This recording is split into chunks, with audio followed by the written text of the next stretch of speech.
darn it. 7 seconds. Well, you know what? That's a way to. There's our intro. All right, everybody. Welcome to this edition of the Below the Yellow Line podcast, the show where we worship our Lord and Savior, Pastor Maldonado. It is I, as usual, your host, Velocity, CEO of World Racing Media, the free thinking CEO of World Racing Media, along with the usual panel, Justin, Joe, and Danny. And welcome back, Blake, and old. I've been on the podcast for a little bit. Welcome back. Raceday2011 will be on hopefully soon. He's just busy right now, so he'll be on the podcast shortly. So we got some exciting news to talk about. There was no Cup Series or F1 Series. Well, speaking of Raceday2011, he's about to hop on now. So we got a great show to talk about. But before we begin, let's give you a look at the World Racing Media Championship standings. Those who are longtime viewers of the show, you know, it's basically our fantasy league. So we'll just take a look at that right now. Okay, so here's after round number 5 of the World Racing Media Championship. Danny took over the points lead after being tied with me after round 4. He's by 4 points. Danny, you can shut your mouth. I'm only leading for now. All right, you know what? You can lead for this round, and then the next round I can take it back. And for the rest of the season, Justin is up to P3 now. The second member to be to finally reach the 100-point mark, but he's 34 back. Joseph has moved up to 4th, 98 points minus 50. Willis dropped to 5th, minus 51. Josh. The first challenge is going well for him. He's only minus 61 back. Thomas is minus 65. Larry minus 72. Jeff minus 66. And NCAL is almost 100 back. You said 66. 72. You meant 86. Oh. Not 66. You know, you can just reverse those. I'm True. Yeah. Long story short, it's basically down between me and Danny at this point. Basically, well, hey, if you guys pick bad picks, then I have. Wait, hold on, Justin, hold on. It's me, you, me, Armani, and you, Justin. Justin, he needs some luck on his side. Well, yeah. Just don't pick BJ McLeod or any small team driver, and you're good. That's basically don't do that. Yeah, you don't want to do that. All right, so. With Blake now an official member of World Racing Media, he will be added on to the World Racing Media Championship, but he will be starting dead last, basically. Oops. So yeah, welcome to. So yeah, Blake, this is the first time you're hearing about this, but yeah, you got some ground to make up now. Yeah. I mean, hey, Josh was like minus 60 something back. I mean, he's still in, but he's up to 6 now. So yeah. So, yeah, there's your 2019 World Racing Media Championship standings. And let's just remove the screen share. Where the hell do I remove the screen? Stop sharing. And now we're shaped as a W. That's cool. Or the Olympic rings. Oh, yeah. Oh, that's nice. Okay, you want to get a recap on the race weekend? Let's get this started. Some headlines include how dipple suspension and including the new rules for the NASCAR Xfinity and Truck Series seasons in 2020. Oh, wait. Hey, what's up, guys? Hey, Bobby, welcome. There he is. Squidward of the diecast community. You made it. Finally got on here. You know, I first I tried to type in the URL on the PC because my phone wouldn't allow the mic, and I typed it in. It was like, oh, this link doesn't exist. Oh, I spelled it wrong. All right, everybody, it's Raceday2011, Mr. Robbie Noonan. Introduce yourself. Well, you may know me from YouTube. I do a lot of diecast stuff. I do also a lot of racing videos myself. Also an aspiring photographer on social media who has not gotten credentials yet, so I can't call myself a professional just yet, but hopefully we'll reach that point one day. Hopefully. And also, I always see you in Blue Jimmy 48 vlogs sometimes when you're at Pocono or wherever else. And with David Land, too. Yeah. Oh, David's a character. So is Blue Jimmy fan. Oh, it was fun hanging out with them at Pocono. That was a great time. All right, so we got some racing talk. We got supercars. We got IMSA. We got NASCAR Xfinity and Trucks No Cup Series, and we got some IndyCar to talk about. So let's get on it. The NASCAR Xfinity Series ran to the 22nd race of the 23rd race of the season at Road America. There for the third of 4 road course trips of the season. Christopher Bell leads 10 laps on road to his first victory at the track in the wilderness of Wisconsin. Austin Cindric has his 4th consecutive top 5 with a 2nd place finish. Tyler Reddick, the points leader, 3rd. Noah Gragson, 4th. And Kaz Gralla with his 3rd career top 5 in the 5th place spot. Chase Briscoe, Jeremy Clements, Justin Allgaier, and Cole Custer round out the top 10. Here's a list of notables that finished outside the top 10, including Ryan Sieg, Michael Annett, Nick Hammond. Shout out to Mike Harmon Racing, their first top 15 finish in existence.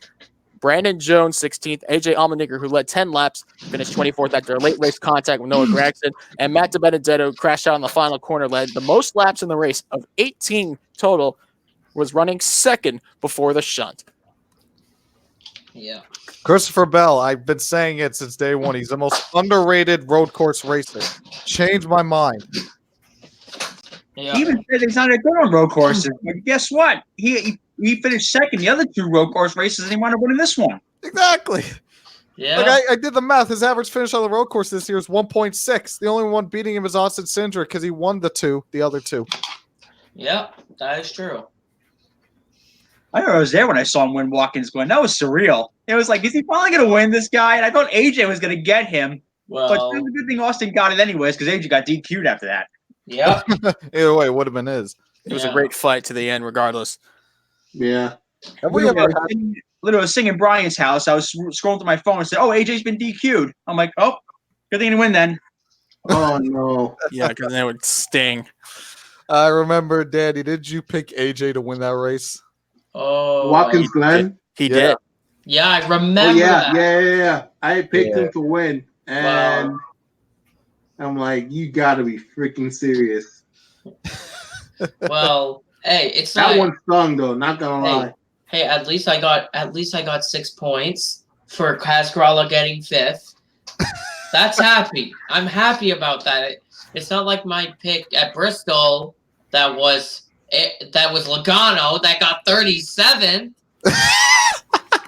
He was out of the race. Yeah, that was totally smart on me. I didn't pick a. Don't worry, Justin. He could have been me, where you picked Tyler Reddick originally, then he failed post-qualifying, like pre-qualifying, like 4 And times. then you Changed your pick, and then he ended up winning anyway. Yeah. All right, let's actually talk about the Road America race. What'd you guys think of it? It was interesting. Really interesting. Yeah, it was quite interesting. Good racing. We've had Brandon Jones. Very eventful. I think the race was fair game. Anyone had a shot to win as long as you had a good car and you could stay off the or stay on the track. You would find better results, and of course, the results show. In Road America, unlike a track like Watkins Glen or Mid Ohio, they have their own characteristics. Like you run different grooves and not get away with it. Like, What do you like about Road America? You know, they call it the National Park of Speed for a reason, and it's a beautiful course, and it always provides great racing. I mean, quite frankly, I would like to see Cup go there because, I mean, the racing we even saw on Saturday wasn't the greatest in the world, but it was still quite entertaining seeing these guys attack the curbs, overshoot the corners, maybe go off track a little. Yeah. It gives the driver skill aspect of it. It put it all in the driver's hands at that point. That's what I like about road course racing. Yeah. I agree. Yeah. I've always said that, like, there's a few tracks I feel like I guarantee they're going to be on the Cup Series schedule in 2021, and Road America is one of them. Like, that was a close call for Allgaier. The first time he cut a tire, he almost hit the barrier. I thought he was going to go in the tire barrier. Oh yeah, me too. Oh my, That lockup was massive. But remember Greg Galding's crash? He hit the barrier. Holy, he cut a tire. He wasn't too lucky. He almost hit the back of Tommy Joe Martins's car. Tommy Joe Martins almost got clipped in there. That would have been bad. But Tommy Joe Martins did not get clipped, but finished 25th. He was running top 15. Got 25th. could have got a good finish. Didn't Brandon Jones have like a massive accident almost by Canada corner? In practice. Yep. It was through the S's. Yep. Yeah, I have Canada so many corner. opinions on Brandon Jones. That's a Well, corner that catches a lot of drivers out. Yeah. Hey, by the way, You know, shout out to the guys in the chat. Sorry to interrupt. Sorry, shout out you guys in the chat. Keep doing what you do and share the video, and keep liking. Enjoy. But yeah, about Brandon Jones, he looked very dysfunctional out there. I just didn't see anything not just him. impressive from him. Michael Annett was not that good either. In the one car for Junior Motorsports, he did do good. He didn't do anything good in that race. All right, so I think that's all about Road America, unless you guys have anything else you want to say about it. Oh yeah, the Benedetto choke going into the last corner on the last lap.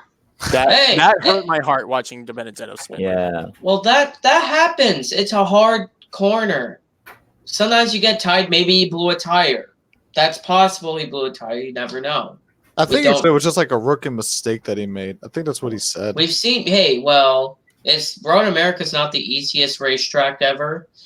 I once see 2016 Road America on the final corner when Michael McDowell crossed the line. Scott Hecker, Gallagher, and a couple other cars crashed themselves in that corner, like morons. So yeah, that final corner is the hardest corner to drive at. And you get that long hill up to the start-finish line too.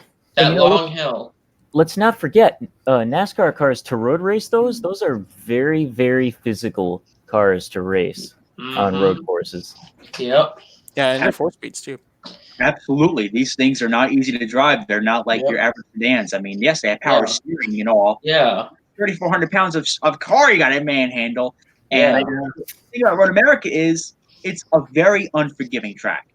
I don't know if you see like typical courses in Europe or some typical FIA grade A courses, but there's hardly any runoffs there. It's all grass over there.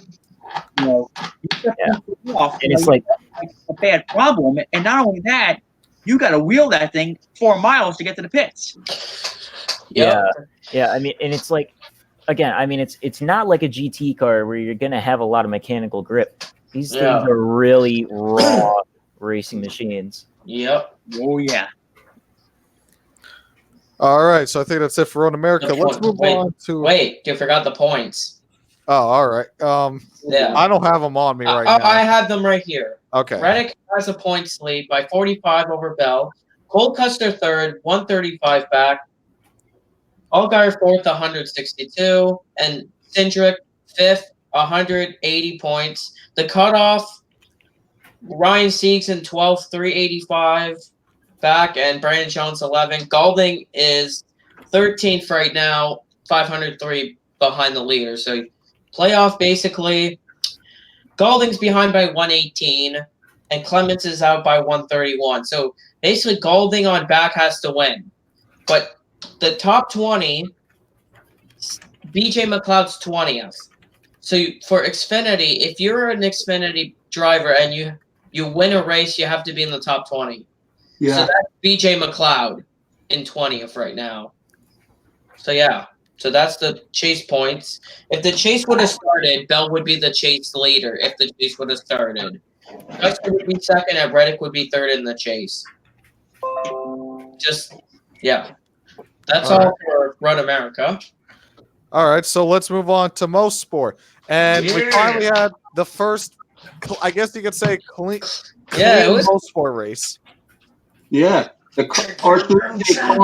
You know, guys, that's the second time in history of the 7 races that the leader taking the white flag actually won the race. Yes, same as Eric Jones 2015 did first for KBM. And to many, that was a surprise. Brett Moffitt, dominant driver, led 44 of the 64 laps. And he beat Alex Tagliani, who was the highest of the 7 Canadians in the field and his career best finish for KBM Motorsports. Not bad, eh? Not bad. Ben Rhodes led 9 laps, finished 3rd. Sheldon Creed 4th. Austin Hill 5th. He led a lap. Johnny Sauter 6th. And then Stuart Friesen 7th, Ross Chastain 8th, Tyler Ankrum 9th, and Rafael Lessard gets his second career top 10.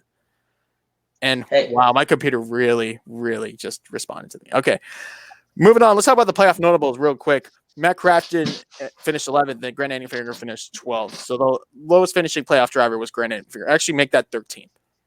Well, at least their engine survived. Not like Harrison Burns' engine that had to blow up with 2 to go. I would have got points. Nope, blew up. I'm like, really? GP2. And he got 2 laps to go. I saw the engine blow up. I'm like, you gotta be kidding me. I didn't know he had a Honda engine. I don't even know what engine he had. It blew up. But, well, yeah. And right now, the point standings, Moffitt's advanced. Plus 28 from the cutoff is Chastain.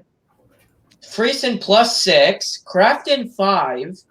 Hill 4. Enfingers plus 2. Sauter's out by 2. But Ankrum's out by 14. Going to Vegas.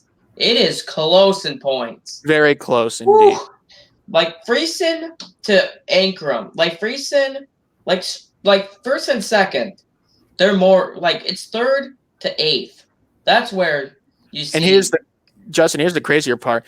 Every driver except for Brett Moffitt, they're going to go to Las Vegas, and they can advance, or they can, like, all drivers from Chastain to Tyler Ankrum have a chance to advance to the next round without having to win a race. Yeah, it's a tight battle. Because Tyler, stage points, it's 10 points right there. Mm-hmm. If Ankrum wins both stages, that's 20 points. That's right. That's you could win stages and win a race. It depends. Depends how Vegas goes, because we never know at Las Vegas. Last year we've seen a big one last year that Enfinger won because Moffitt ran out of fuel. So we don't know. That's not even this week. That's mid-September, dude. That's after the race after Indianapolis we head to Vegas. So yeah, that's in a while. It's 3 weeks. Yep. Basically, Chastain looks to be like the only one, like, actually besides Moffitt that actually can go in with some breathing room. But if you're Stuart Friesen all back, like, yeah, you better hope that you don't get into trouble. Yep. I'm sure I'll point that, is anybody outside of Brett Moffitt going to be able to sleep the next 2 weeks? I mean, it'd be hard to, because you think about it, like, outside of Moffitt, what's the biggest point margin for the guys? Chastain plus 28. And then Friesen's plus 6. Friesen's only in by 6. That, like, Friesen is barely in the cutoff. That's the next highest besides Chastain. Yeah, Friesen plus 6. I mean, Chastain, realistically, he still has a good shot at making it in, but even him so, like, if your engine expires on lap 2, or if you crash, that's not good. You're screwed. Pretty much. Because we don't want to see a blown engine. Like, it's based, like, don't have like an issue like Ben Rhodes lap 1 Chicagoland when he blew up on lap number 1. That would be bad if that would happen. It's a game of survival, and honestly, one race will make or break your season, and it's going to come down to Vegas. And I think just watching the spring race from Las Vegas this year, and especially the playoff race last year, it's a competitive track. Okay. Hold on. This reminds me also Dover 2015. I was at the race. Jimmy Johnson was up front. He was about to advance into playoffs, and then a $5 part broke off the car, causing him to be eliminated in the first round. Danny didn't enjoy that. Yeah, of course I didn't enjoy that. I was heartbroken. Well, but it's out of our control. Exactly. Oh, it's like I remember when last year when Alex Bowman just got caught up in a stupid crash at Dover. Just because Brad and Almirola made contact, came down the hill and collected the 88.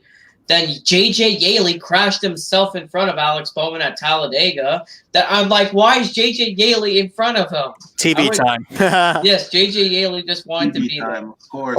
Or how about Kyle Larson in 2017 at Kansas? Yeah. You know what's weird? Okay, the owner points are stupid for trucks. It says that Crafton's owner points are 9th place, 1,000 points out. But GMS's 24 is leading, the 45, then the 51 KBM truck. But why is the 88 ThorSport truck 9th, 1,456 Because points? the 88 didn't make the owner, because the owner series has a playoff too. Yeah. I guess GMS 24 is leading over the 45 Nice Motorsports, KBM 51, the 52 for Hallmark Free Racing, and the Hattori number 98. I want to ask you mean ThorSport? 98? No, the Hattori. The ThorSport 98. Yeah, Mike Curb. No, I wanted the Hattori Racing 16. Oh, the I meant. 16. Oh my gosh! I had my vote in front of me. I'm reading. Hey, stuff happens, man. Hey, Let me ask you guys a question. If you guys had to choose either of the two road courses put on the Cup Series schedule, Road America or Most Sport, which one would you put? Road America. I'd say Road America. I'd say Mosport. Yeah, me too. I'm with Mosport. It's not that long of a track compared to Road America. How about And it's very. That's a coin toss. I had to go Road America on that coin toss. Hold up. So Mosport is a very classic racing track. It's a very high-speed track. And, I mean, we've seen trucks run there close and have some good racing there. And, you know, I mean, I don't know. I think that would be a good fit. Well, part of me is like, I'm 50-50 on it. Because, like, Road America's in Wisconsin, right? Yep. Yeah, so in Wisconsin, you actually got a decent amount of drivers coming out of Wisconsin. So, like, there's a pretty decent, Matt Kenseth, Paul Menard, even Alan Kulwicki. So there's a fan base in Wisconsin. And plus, I want to see a track that's bigger than Talladega on the Cup Series schedule. That's just like been a secret obsession of mine. Like, can we get just one track that's bigger than Talladega on the Cup schedule? I just want to see that happen. Yeah. But at the same time, bigger than Talladega and Daytona. But at the same time, Mosport, I kind of like that truck slightly better. I feel like it produced better racing, just in my opinion. And plus, I think it'd be advantageous for the Cup Series if they moved to the north of the border. Yeah. Race would be north of the border. Won't hurt at all. To be honest, I still prefer Montreal over Mosport. Like the problem about Montreal was a classic track. Well, remember, Montreal can't afford it because F1 costs a lot of money. They can only afford F1 by themselves because F1 is the money. That costs. Tickets are really not cheap for Formula One. Hey, I wanted to mention 2009, the Canadian Grand Prix was absent from the schedule. Remember? Oh yeah. Yeah. Even then, NASCAR races still sold out on the regular basis. Like, it looked like an F1 crowd when Xfinity cars went to Montreal. But I still like Mosport. I think Mosport reminds me a little bit of VIR because of the hills and maybe it's had a bit of Lime Rock, but just not so much. Just the hills. I love the hills. I love that one corner where they go up the hill before the Andretti Straight. Really cool. Yeah. Yeah. Like I remember like some of the tracks, like people say once I heard somebody said why does IndyCar only race at Toronto and not other racing series in NASCAR except the Penny series? Toronto with NASCAR Cup cars would not go well. They're way too big. I don't know. Like it's a street circuit. The streets of Toronto, that would be, I don't even know how that would go if a Cup race would go there. Street circuits and Cup cars just don't go. That would be very, very interesting, you know? Oh my. I'm very eager what Robbie has to say about street circuits in the Cup Series. Wait. Hold on. Before you get to Robbie. Street circuits in the Cup Series. Absolutely. Shut down the streets in New York and let's go, man. Absolutely not. It would just be a pile up. It would be basically a recreation of, you know, in Forza Motorsport, the first corner is always just kablam. Yep. That's Cup Series racing in road racing. Yeah. Especially the street circuit. Yeah. Oh man. Like the Penny Series cars survive, but they're smaller cars. Yeah. They're not like the big Cup cars. Here's the thing about cup racing on street circuits. There's a couple of roadblocks you got to hit up. And that is one, the racing surface, because these are street circuits. These are not like fancily, paved permitted circuits like, Road America or Road Atlanta or Watkins Glen. You're talking like there's manhole covers, drain hole covers, there's bumps in the road. So you got to counter that fact. But the biggest hurdle you got to go over is the politicians. The politicians will play a big role in it. Absolutely. The streets close another 2 or 3 weeks for the cup race. Believe me, the residents will not be happy about that. Yeah, that's true. Yeah. I don't want to see that. Ooh. Oh, I feel like Danny's gonna wake up the next morning and be like, "Why the hell is what's wrong with all the roads?" I know. Not. Yeah. Also, street racing in New York, let me tell you, as a New Yorker myself, you'll be running over a lot of potholes. There'll be a lot of Goodyear rubber all over the circuit. Well, Just learn from Baltimore in the IndyCar street circuit they had. I don't know what's funny. Yeah, that was terrible. Like about street circuits, I remember somebody once said that there should be races somebody said that there should be there should be an IndyCar race at a road course other than outside of the US than just Canada. But where would it be if there's another IndyCar race or NASCAR race somewhere I would say else? Sao Paulo. I mean, the 2013 Sao Paulo IndyCar race was probably one of the greatest races of all time I've ever seen on a street course. You know where I kind of want to see IndyCar go? Interlagos. Yes, I was about to say that. Dude, that would be. I would if IndyCar announced tomorrow we're going into Interlagos in 2020. I'm buying my tickets instantly. I got $15 in my account. I'll find a way to get the extra money. Well, IndyCars at Sao Paulo. That would be interesting. Think about it. They got 3 big stars that reside in Sao Paulo. You got Lice, you got Kanan and Elio. If he were to come back into race, he would be from Sao Paulo. Oh yeah. So that would be a big crowd. That's definitely something I could back up on. That's IndyCar racing in South America would be something huge. It's either Brazil or in the UK because they're pretty big in both of those countries. I mean, I seem to remember when they wanted to go to China. That was yeah. Whoever thought of that idea needs to be slapped in the back of the head. I think. What about Macau? You're giving me no. Just if you're not thinking the right way. What about Brands Hatch? They used to race a Brands Hatch. They're under Champ Car. Yes, they did. It was a very successful race. All right, so I guess we're transitioning to IndyCar, so we might as well talk about the Gateway race. I remember I was at work and I was watching the race through my phone. I was like, okay, Santino Ferrucci's leading. That's pretty cool to see. Maybe he'll get his first win. And then I went to go do my thing, and then I come back, and then I see Ed Carpenter, Tony Kanaan, and Takuma Sato, and I was like, what the hell did I miss? So I wasn't able to watch the entire race, so can someone explain to me how that happened? I don't even know because I didn't watch much of it. I watched part of it. The only thing I know, Newgarden started on the pole, because rain in qualifying. No. That was Pocono. He won the pole without rain. He just was the fastest. Newgarden started on pole at Gateway also. Yep, that was really good. That I thought he was going to win. Like at Iowa, nope. Everything had to be ruined.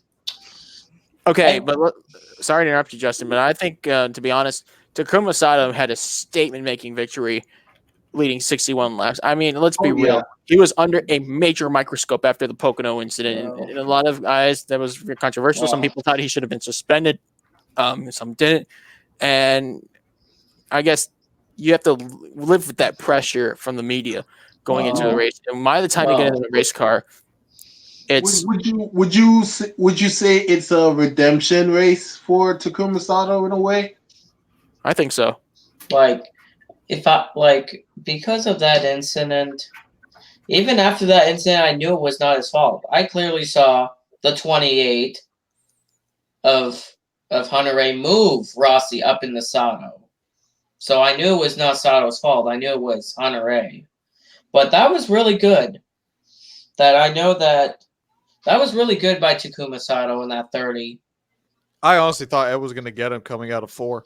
Like I'm looking here, the cautions.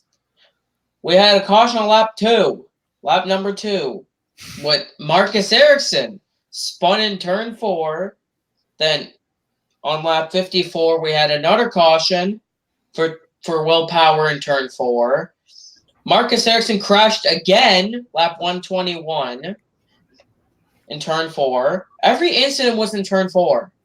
Because on lap 133, the 21 of Piggott crashed. And again, the final crash that was in turn 4 again was Sebastian Bourdais in turn 4. Yes. All the accidents were in turn 4. Don't forget the spin. That was in turn 4 too. True. What? Yep. That spin that I've still ooh. That was a kind of corner. Well, at least Newgarden still has a 38-point lead over Pagenaud. Could have been worse.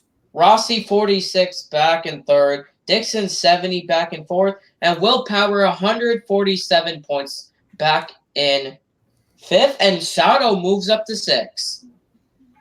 I think Sato still has a decent shot at a top 5 points finish. Ryan Hunter-Ray 7th. Ray Hall 8th. Ferrucci 9th. And Rosenquist 10th.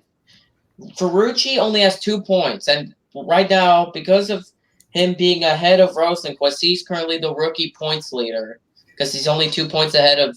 Yeah, I just realized they're 9th and 10th in the This is championship. one of the strongest rookie classes I've seen in a while. Yeah, like... Because last year, Robert Wickens, he walked away with it. Even after his unfortunate Pocono crash, he still won Rookie of the Year. Like but this year, it's like you don't really know who's going to go. I mean, Ferrucci, I believe that we can all agree he's been exceeding expectations. Rosenquist, he's been really good in that Ganassi. The problem... He's been really good in that Ganassi car. But like... Colton Herta, he's 14. When the car is under him, he's basically the fastest rookie on the track. Hey, you don't and call Ericsson, he's like lurking in the background. Ericsson's 17th overall. With Herta 14th, Ferrucci's 9th, and Rosenquist in 10th. Yeah.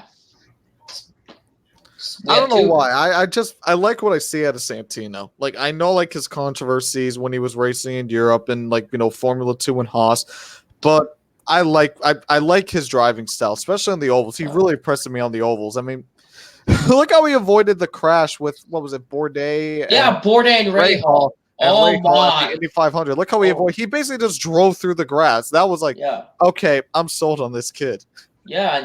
Yeah, that was an impressive move. I don't know why I'm calling him a kid. He's like 5-6 years older than me. Well, he basically took over the ride of Pietro Fittipaldi that drove some races in that car, and other drivers. He was sidelined by injury, remember? Oh yeah, he broke his legs. Yeah, an endurance racing crash, and they had the 500. They had Zachary Clement de Mello.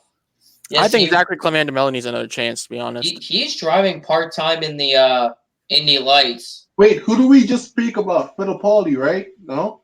We're talking about Pietro Fittipaldi when he broke his legs.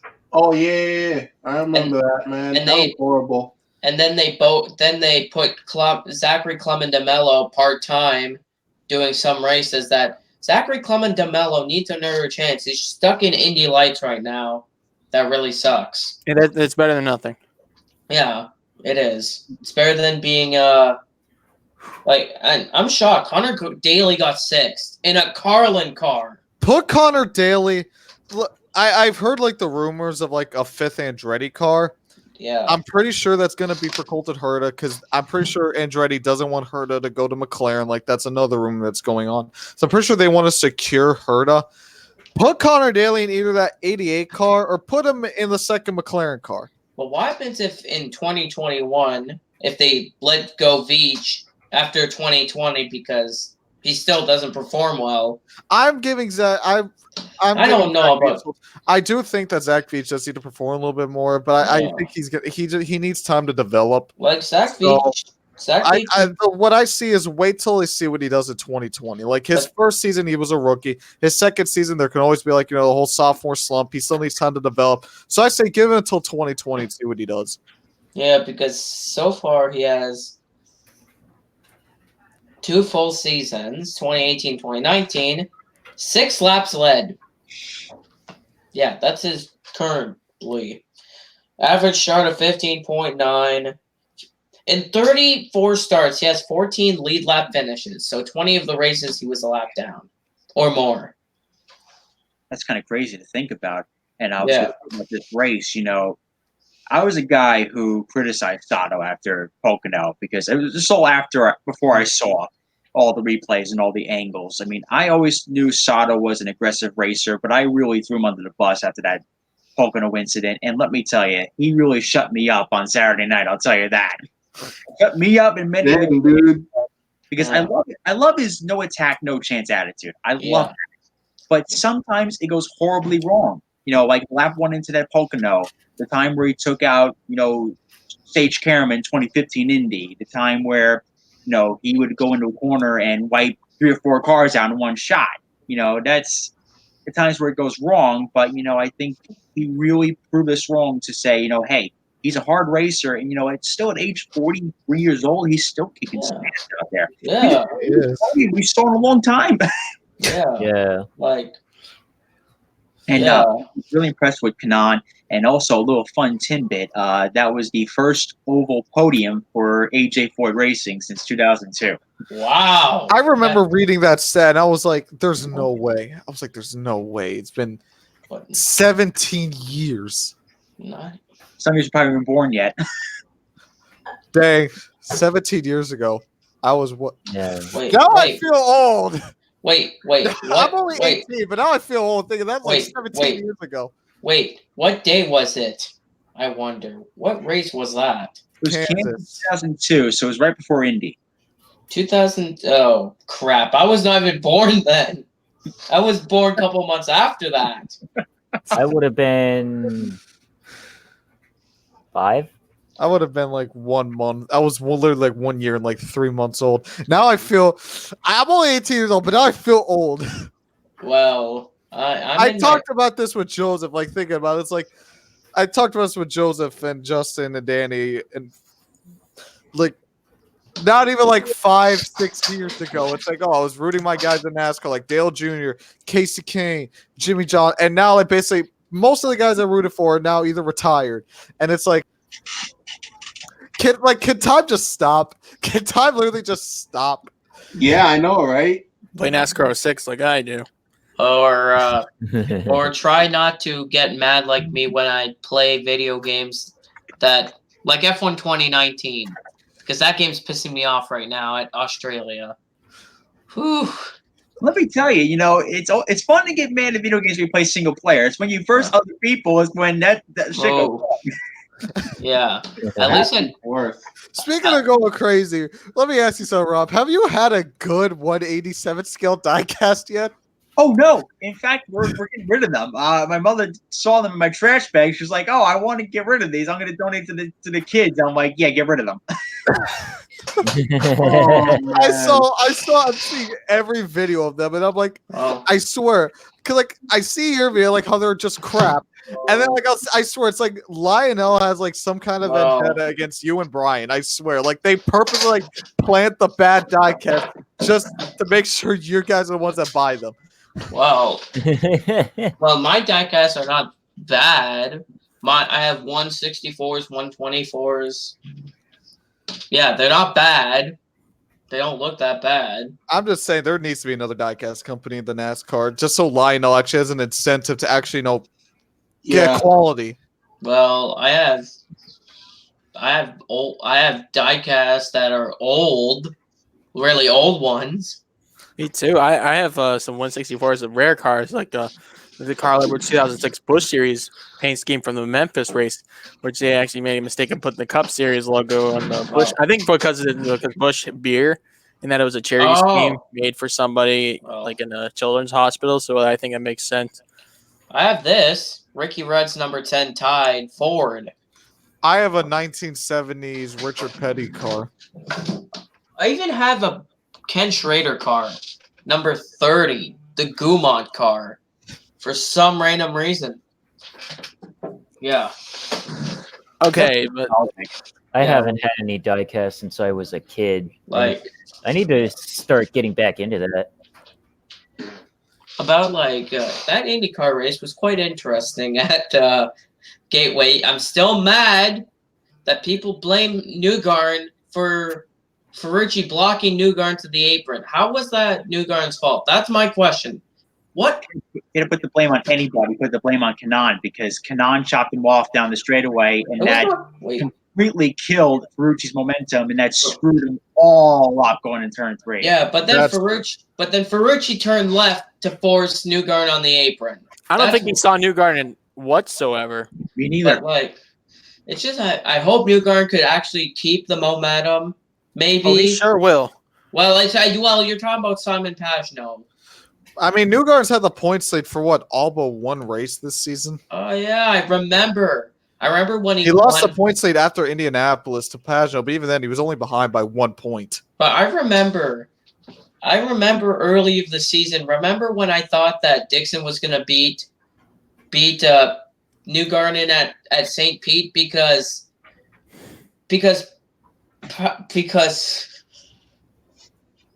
Newgarden got his older tires, and do you know what else happened? Marco Andretti was a roadblock, blocking the leader. I'm like, Marco, move! I kept yelling at Marco Andretti to move. You know, sometimes I wonder why Marco Andretti is still on Andretti Racing. Well, we got to just look at the last name. Well, it's not just Andretti. It's Andretti, Herta, Autosports with Curb Agajanian. There's 3 owners. Oh, that's a lot more than just one name. It's not just Marco Andretti. You have Mike Curb and Brian Herta. There's 3 owners on one car. I'm like, why do you need 3 owners? It gets confusing in my head. Instead of saying, I literally, when I put the entry list, I type the owners, so I have to put Michael Andretti / Brian Herta / Mike Curb. When that news was first announced, at first I thought Marco was making his own team, and I was like, why is he doing that? And then I read more into it, and I was like, oh, okay. You know Mike Curb, he owns a lot of things. He owns part ownership of Meyer Shank Racing. He owns part ownership of the number 98 car. He owns the number 16 in the K&N series. He owns part of a lot of race teams. Curb Records and Richard Petty's car in the race that he won Daytona in 1984, the 200th and final win. Yeah. Wow. That's a merit you can't take away from him. What a legend. So yeah, I will be 100% honest though. When I saw Tony Kanaan finish 3rd, part of me, like, I know Kanaan used to live in Miami, and I'm a South Florida native myself. I was kind of hoping, it's like, what are the chances Kanaan could have gotten to? I was like, no, I think he moved to Indianapolis, didn't he? Yeah, he did. He moved to Indianapolis to be closer with the 14 garage. Yeah. Which is weird because they have one garage over in Indy and the other AJ Foy garage is in Houston. Which is weird. Like well, it's not that bad compared to I don't even know. Like about so the points, it's still Newgarden leading by 38 over Pagenaud. Simon Pagenaud in that 22 car. But I remember when Simon Pagenaud, when he won at the Indy GP? Yeah. I did he had no push to pass lap and still made the move for the lead. Oh, Rob, you were excited about that one, weren't you? Yes, I came back from my sister's graduation. I was sitting there watching the race, and I 5 laps to go. I said, "No, there's no way." Yeah, per second. Then with 3 or 2 to go, I'm like, "Oh my god, he's actually gonna freaking pass him!" And then we flash forward to qualifying. I'm sitting there in the garage area watching the qualifying session go off, And I said, "Oh no, he's not gonna get the pole." Then all of a sudden, you hear them saying he's on the pole, and then I'm like, "Well, we gotta complete the trifecta now. Let's see how the race goes." And he drove the absolute best race I've seen anybody drive IMS. Yeah, like That was an incredible drive, and Rossi nearly gave me a couple heart attacks in turn Me 3. too. Yup. He sent it in those corners. Oh yeah. That is full send right there.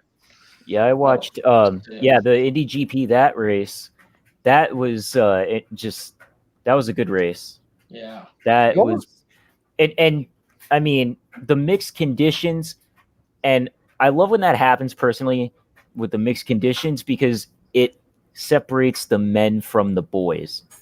Anybody can drive fast in the dry, but as soon as it gets wet, you see the best drivers driving out there. Hey, remember Detroit also remember Detroit race 1, there was wet conditions? Remember Marco Andretti driving with non-wet tires? He had trouble staying straight on the straightaway. I remember how he was driving, like, holy crap. And he didn't even spin out. I'm shocked he didn't spin. That was impressive. Holy That is very impressive. When I saw him slicks in the wet. Yeah, I remember he was holding on the wheel, like, holy crap, how he's not spun out. What was Pagano's gap to Dixon at the end of the IndyCar Grand Prix? Well, let me I know it got big. It's like Pagano was catching by like 2 seconds a lap or something like that. But it was weird that Pagano had no push to pass, but Dixon had still plenty. I'm just saying, next year, I'm going to the Indy 500 next year. I tried to go this year, just never came to fruition, but next year I'm definitely going. Wait, let me just go check about the gap at the Indy GP. Also, IndyCar, in case you're listening to this for some reason, bring IndyCar back to Homestead. Yes, please. Hey, do you want to know what's happening? Well, I was checking, and Brazil does have a good IndyCar base this season because they have actual TV networks that do shit. Except Canada and New Zealand are doing shit, and Australia, their TV deals are.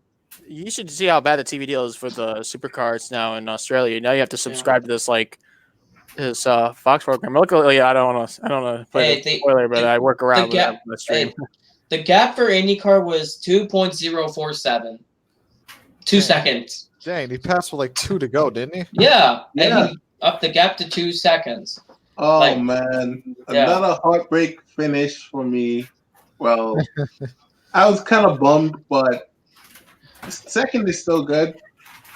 I remember I picked Newgarden, but if Ed had another lap, the bad part about Gateway is that Dixon had a blown motor and really just went downhill. Hey, that's better than wrecking on lap. Wrecking twice, like Ericsson wrecked twice in that race. I hate to add salt to the wound, but Mike Holt confirmed that it was debris from the K&N race that caused the puncture for Scott Dixon. Debris from the gate! Oh my god! Are you serious? I guess Haley Deegan isn't allowed in the garage now. Exactly. That's very unprofessional from the track. I heard How did you know it was Haley Deegan's car? I'm just saying it as a joke. I don't know if it was Deegan's. I was just saying it as a joke. It could have been Chase Cavery's car because Chase Cavery was multiple laps down. Maybe it was his car. I don't know. Yeah, we were talking about the K&N race shortly when we headed to the regional race. And we also let's talk about Portland, guys. Portland this weekend. Yeah, for the IndyCar series. This was round 16 and 17. And let's talk about the track history. The inaugural race was won by Al Unser Jr. in 1984. Speaking of Al Jr., Little Al is tied with Michael Andretti with the most wins at the track with 3. Most team wins, Newman Haas with 8 total. And here's the fun fact. 6 drivers have 2 wins at the track. Mario Andretti, Emerson Fittipaldi, Alex Zanardi, Jill DeVeren, Cristiano D'Amata, and Sebastian Bourdais. Also, here's another crazy fact. At the time in the 1997 kart series, Mark Blundell won the closest 1-2-3 finish in series history. Hey, you forgot that Lola has the most manufacturer wins with 12. That's one other thing. That's crazy. They have a long historic history with that place. And I know you just mentioned Al Jr. Just want to make a quick tidbit here. I'm just glad that he's back at the track. I saw him at Pocono, and it looked like he quit the smoking finally. I mean, I saw him in Indianapolis, he was smoking away. I was like, since when does Al Jr. smoke? And then the next day, I see his mugshot in the news headlines. Oh, Okay. I mean, Okay. he got a DWI or DUI that one time in Indy. In Avon, yeah. I read overnight, and I went to the track the next day, and I saw my friend who was an Al Jr. fan. She was like, I cannot believe he got back drinking again. Dang. Hey, by the way, for the update for the for the IndyCar race, it's not 111 laps. That was some random person that put 111 laps to troll Wikipedia. It's actually 105 like last year. Somebody just wanted to troll Wikipedia and be stupid. Oh well. Yeah, people just want. Yeah, my fault. I should not trust Wikipedia. Yeah, I didn't understand, like, before the podcast, that Wikipedia is a credible source at this point. It's a credible source. I mean, you just except have if, to double check and make sure everything is accurate. For most of your information, Wikipedia only has, like, I think a similar number of errors to Webster Dictionary or something like that. yeah. That is true. And also about IndyCar, for a lot of Canadian fans, this is lucky for them. It's on NBC for once, not NBCSN, because watching IndyCar in Canada is quite impossible these days. Really stupid. And yeah. That one. Yeah, at least the last two races are on regular NBC. Yeah. Takuma Sato won last year. That race lasted 2 hours and 9 seconds. Not 2 hours flat, 2 hours 9 seconds. Yep. I get that 9 seconds in there. Yep. All right, I think we'll talk about our IndyCar picks later. Let's move on to the IMSA race at Virginia. And that race. One of these days, I gotta go to an IMSA race, man. I tried to go to the 2017 Rolex 24. That didn't happen. Tried to go to the 2018 Rolex 24. That didn't happen. Next year, I gotta go to either Sebring or the Rolex. I'm still debating on which one I want to go to. From a guy who's been to both, Sebring is probably my pick for you. I would go to Sebring or Daytona, but it's too far down south for me. It's a long way, and it's a long race. I mean, it's tiring. Well, for me, I don't have money, and that's one thing. And I'm the only one still in high school. Yeah. My worry is that, of course, both races are smack in the middle of the college semester. Yeah. Now. Yeah, I go to school. I don't have a car. Yeah, I don't even. Yeah, I don't. Well, I will say, when I do finally go to an IndyCar, not IndyCar, IMSA race, that's still on the bucket list too. It will be sad not seeing that 4 GT on track because I love that car so much. It's a classic sports car, man. Huh? Won't be too far away from the Ford GT. Apparently, the Ford Ganassi team is going DPI racing next year.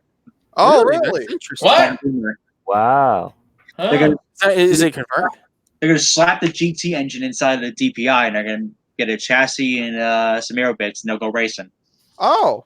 Well, you remember Ganassi? They really invested in the prototype racing back in the original Daytona prototype days. Right. You had Pruitt and then Mimo Rojas and guys like Montoya racing the cars, like McMurray, and especially the 24 hours. They always.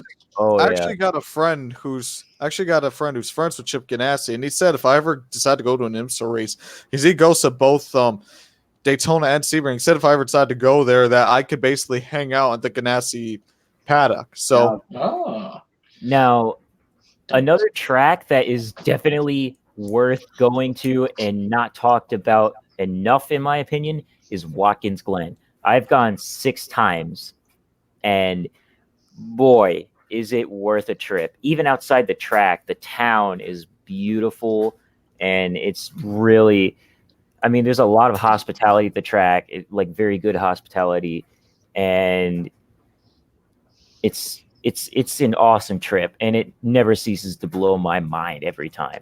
Very beautiful. Back you up on that one. I've been there how many times now? Well, this is my third time going this year alone. I'm going next weekend for the GT race over there. I love Watkins Glen. It's a beautiful road course. I mean, my God. First of all, NASCAR needs to run the boot. I'm sorry, that needs to happen. Yes. Yes. Well, the problem would be the fuel. Because Chase would have not won in 2018. If the boot was there, he would have ran out. Yeah, the third place car would have won the race. Oh, NASCAR fans would be so thrilled about that one. Yeah, NASCAR third place. Oh no! I just realized third place was Kyle Busch. I would have loved that because I love how the NASCAR fan base falls apart when Kyle Busch wins a race. They can't even acknowledge the little bit of talent. Well, about especially on the comment section of NASCAR and Fox on social media, like on the Facebook page, you got the boomers, but that's for another topic. Well, about like the boot for NASCAR, I don't even know how that would go. I think please bring back the boot. I'd like to see it. I want to see how it would play out. I do like the carousel. It's still not a bad corner. I think the boot. I think there would be crashes there, massive crashes, and people being stupid in that corner. I don't know because I mean they brought the carousel back at Sonoma, and Sonoma was fairly tame. And but Sonoma's different than. Don't listen to the media. The media's gonna make everything sound massive, more massive than it is. Oh, I have such a problem with Fox. With Fox is like how they advertise. They're not bad. But hey, but think about this. I mean, you have a long straightaway in the boot section there. Those cars are going to be hitting over 160, I would think, miles an hour with Cup cars. Yeah, like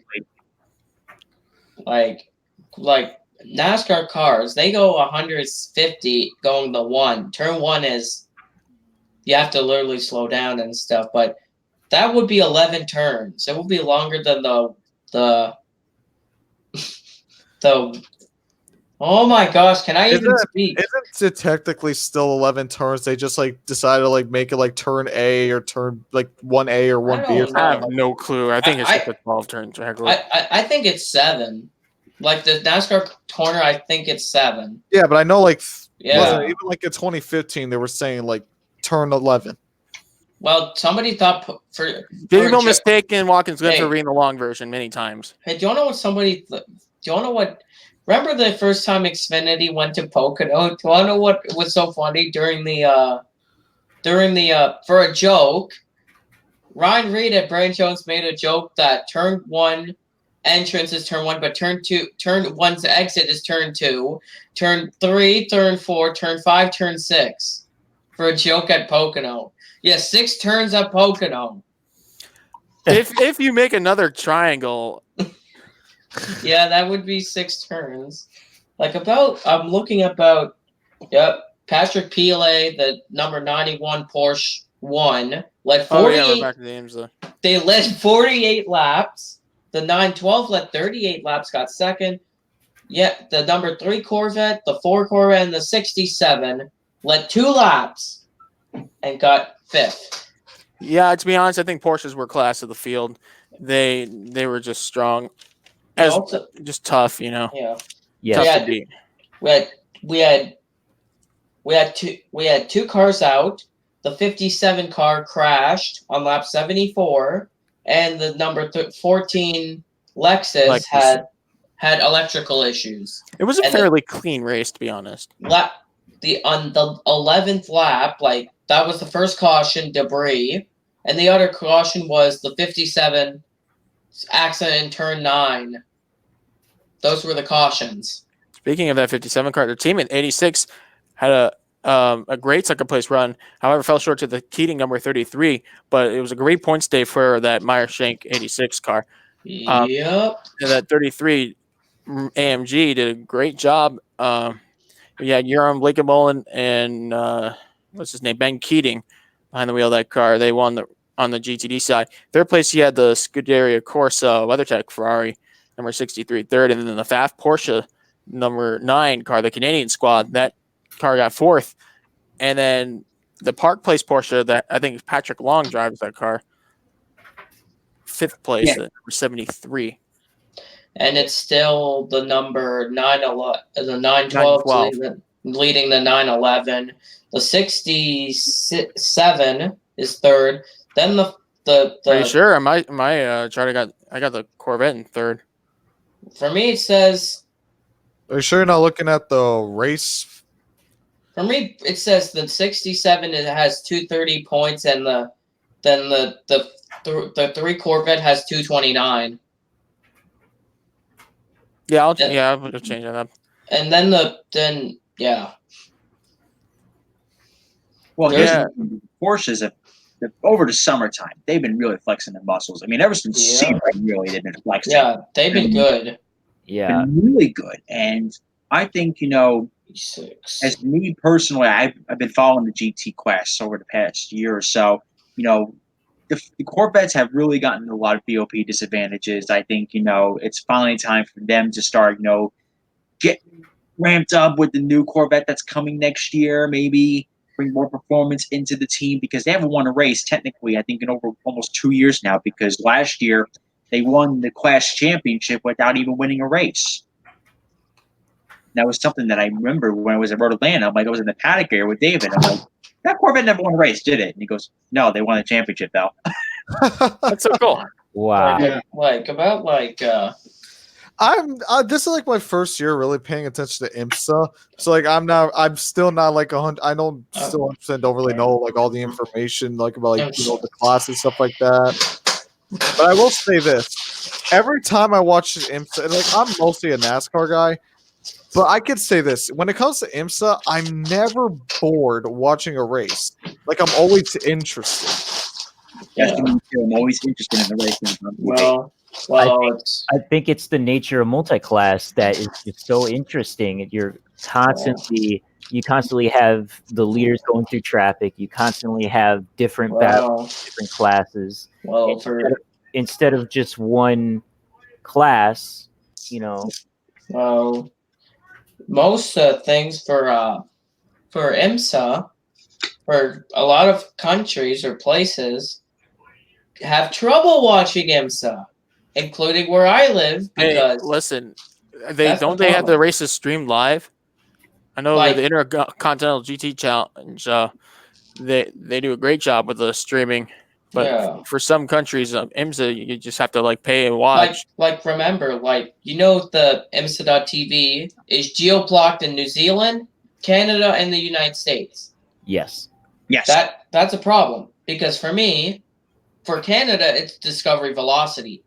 But it costs more money. It costs so much money just to have that one channel. Oh, yeah. That's the problem. And, some of the races, for the United States, NBC Sports app, Lime Rock, Road America, and the 6-hour race from Watkins Glen was on NBC Sports app. Yeah, the whole race was on the app. That's the problem. Why are they doing that? Well, a lot of it, I think a lot of it more came about when the NASCAR television TV coverage started coming on. That another racing series on the TV. Therefore, really impressed, and they had to get something off the schedule. And I think IMSA got the shaft for that one. But understandable. But about the 6-hour race, I would have put the first 2 hours on NBC. And the rest on CNBC. They had those two networks available. But they decided not to. They're like, people will download this app. Hey, listen, we are in the new era, and it's becoming a norm for people to start watching these races on the app. Yeah, smartphones and computers. It's not like 1980s, 1990s with just a TV. I don't have an internet TV in my room yet.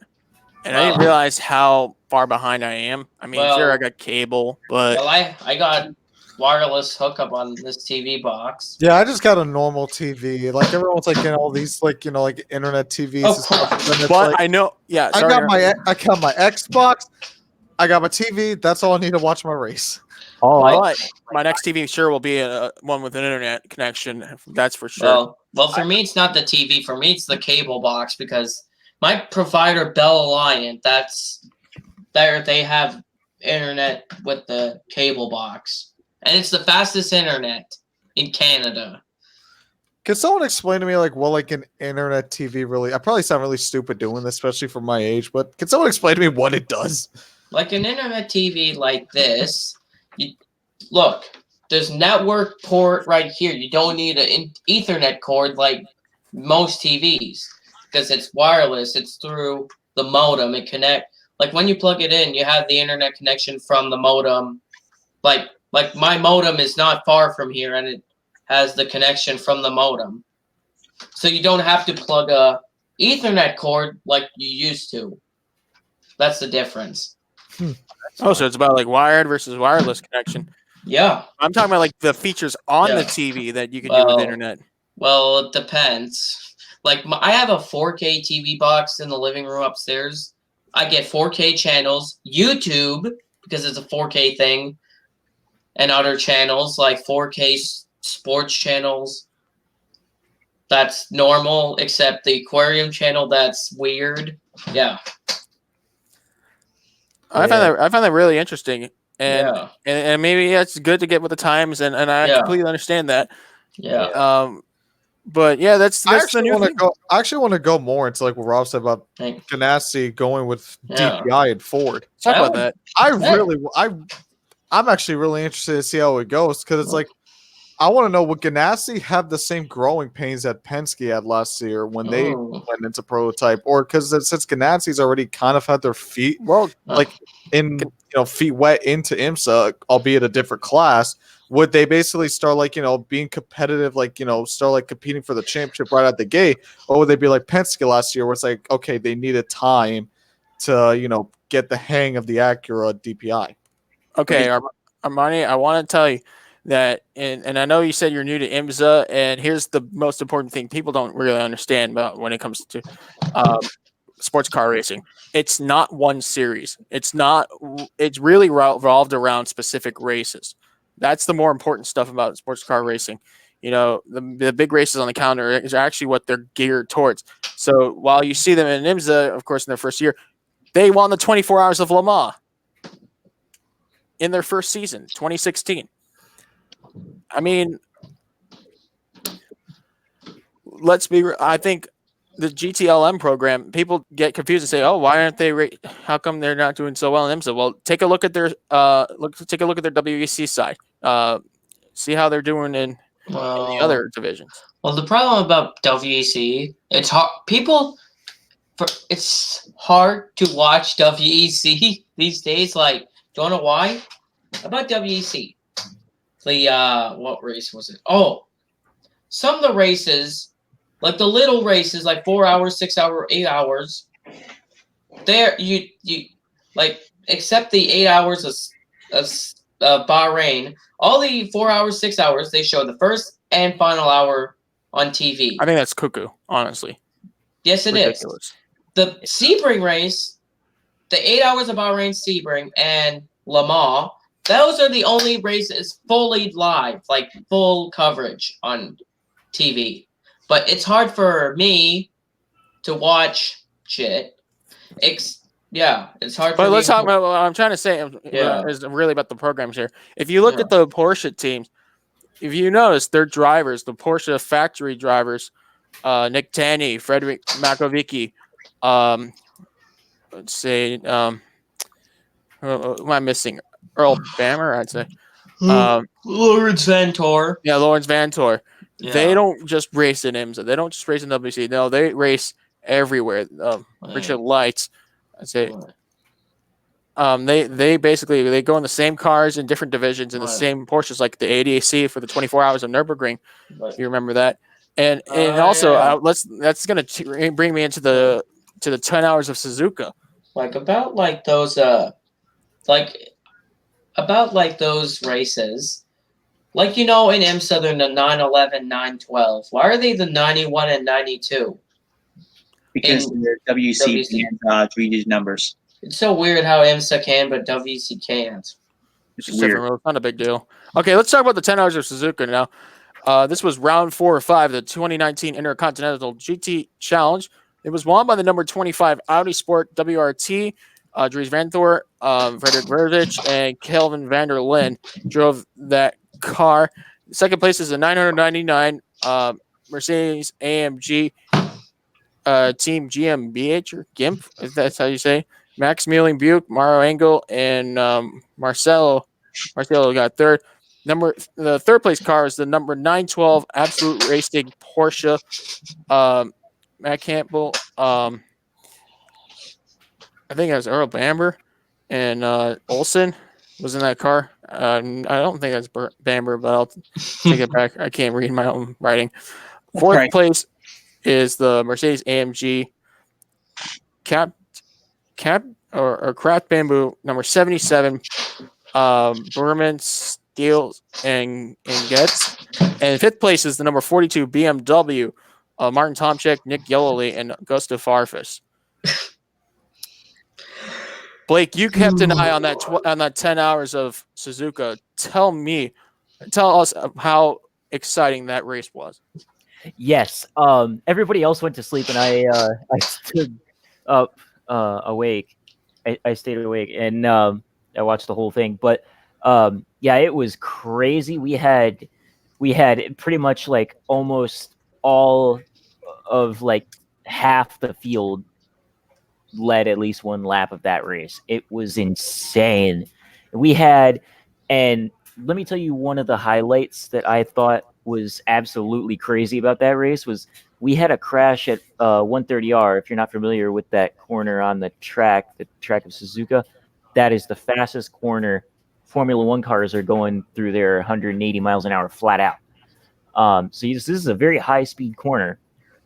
And this Ferrari of Nick Cassidy goes just straight into the wall, and this car, he was able to be driven back to the pits. Like, that is absolutely unprecedented. After that massive impact. Yes. And also, I should mention also, before that even, he kind of got speared by a Honda as well. And yet the rear suspension is absolutely fine. Everything, just some bodywork damage. Wow. After that car. It's like, oh wow, now made of steel.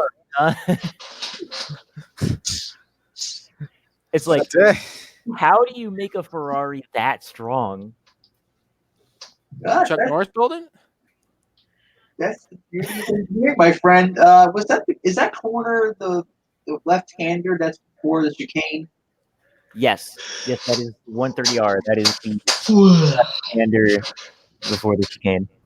Oh, and he hit the wall, and that corner is massive. Yes, I'm not sure if you take it flat in those cars. I know in Formula One cars you're going over 180 miles an hour through there flat out. But that is nonetheless, that is a very, very high speed corner, and he just lost it and bended into the barrier. But yet, like, the officials are getting the car out with a tow truck, and then he's just like, no, wait, I'm going to drive the car back. And he drives the car back to the pits. Yeah, that's impressive. But let's take a look at the more further results of the race. So, sixth place was KCMG Nissan. That's the highest finishing GTR in the field. Seventh place was the number 125 Audi Sport Team Absolute Racing China, Winkelhock Haas and Christopher Mies. And Bentley Team and Motorsports number 107 finished eighth, and then two Mercedes rounded the top 10. The number 44 Mercedes AMG Team Straka Racing, Gary Paffett, Lucas Williams, and Tristan Vautier. And 10th place was the 00 car, the Mercedes AMG Team Good Smile from Japan. Taniguchi, Kataoka, and I think Kamui Kobayashi. Kobayashi finished in there. And The silver class winner was the number 75 Sun Energy One Racing team based from Australia. Nico Bastian, Mikhail Greener, and Kenny Habul drove that car, the Mercedes GT3. And I'm looking on here, the Pro-Am winners. Oh, actually, the second place in the silver class was the Corvette in the field. But yeah, the Pro-Am victors was the Team Straka Racing number 43 Mercedes AMG GT3. And that was Christian Nielsen, Adrian Henry de Silva. If I said that name right. The 43 beat the 188 Garage 59 Aston Martin for that win. And let me just see any other classes I've not mentioned. Okay, the AM class.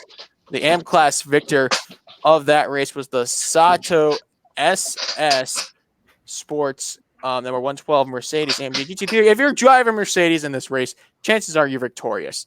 Wow. That number 12 is Atsushi Sato, Yoshi Yamashita, and Norio Kubo. They beat the number 9 GTR and the Lotus, actually. Lotus of Ori, yeah, they had an issue. Serious. Let's talk about the guys that didn't crash in the race, or that didn't finish in the race because they crashed. You had, of course, the number 8 APR with ARN Racing Ferrari, the Arrows Racing number 98 NSX, the 88 J-Lock Lamborghini Huracan GT3, and the number 34 Walking Horse Motorsport BMW, the car that was driven by Krognes, Nicky Katzberg, and Mikkel Jensen. They were not classified. Yes, the 34, if I can recall correctly, I believe that was a crash at the exit of Spoon Corner, which, as you can tell, is nicknamed because of its shape. And it was at the exit. So basically, the 88 Lamborghini and the 6, I think it was the 6 Nissan GTR got together and both spun. And the 88 Lamborghini, the rear of the car was it was right in the middle of the track, and it was just such a big car that the 34 Vulcan Horse BMW had to be squeezed into the inside of the track and just clipped it at the rear of the BMW, and it was a shame for that car because that car was running very well. Yeah. So all right. So if for sports cars, so we'll get into the topic that we all know Danny wanted to talk about. Let's talk about supercars. Yes. Supercars. Now, Scott McLaughlin Hello, computer again. has just been dominant this weekend. Right? I give him that. Series. Scott McLaughlin. Yes, it should be just Notice Scott McLaughlin. So everybody picked Scott McLaughlin to win, except one person, Joseph. That's you, right? And you want to talk about, Team Holden is going to beat the Blue Ovals this weekend, right? You thought wrong, buddy. Well, And now, guess what? Your boy David Reynolds tried to call out Scott McLaughlin. He was like, he should try just driving in Formula One. Cry me a river, David Reynolds. no. Cry me a river.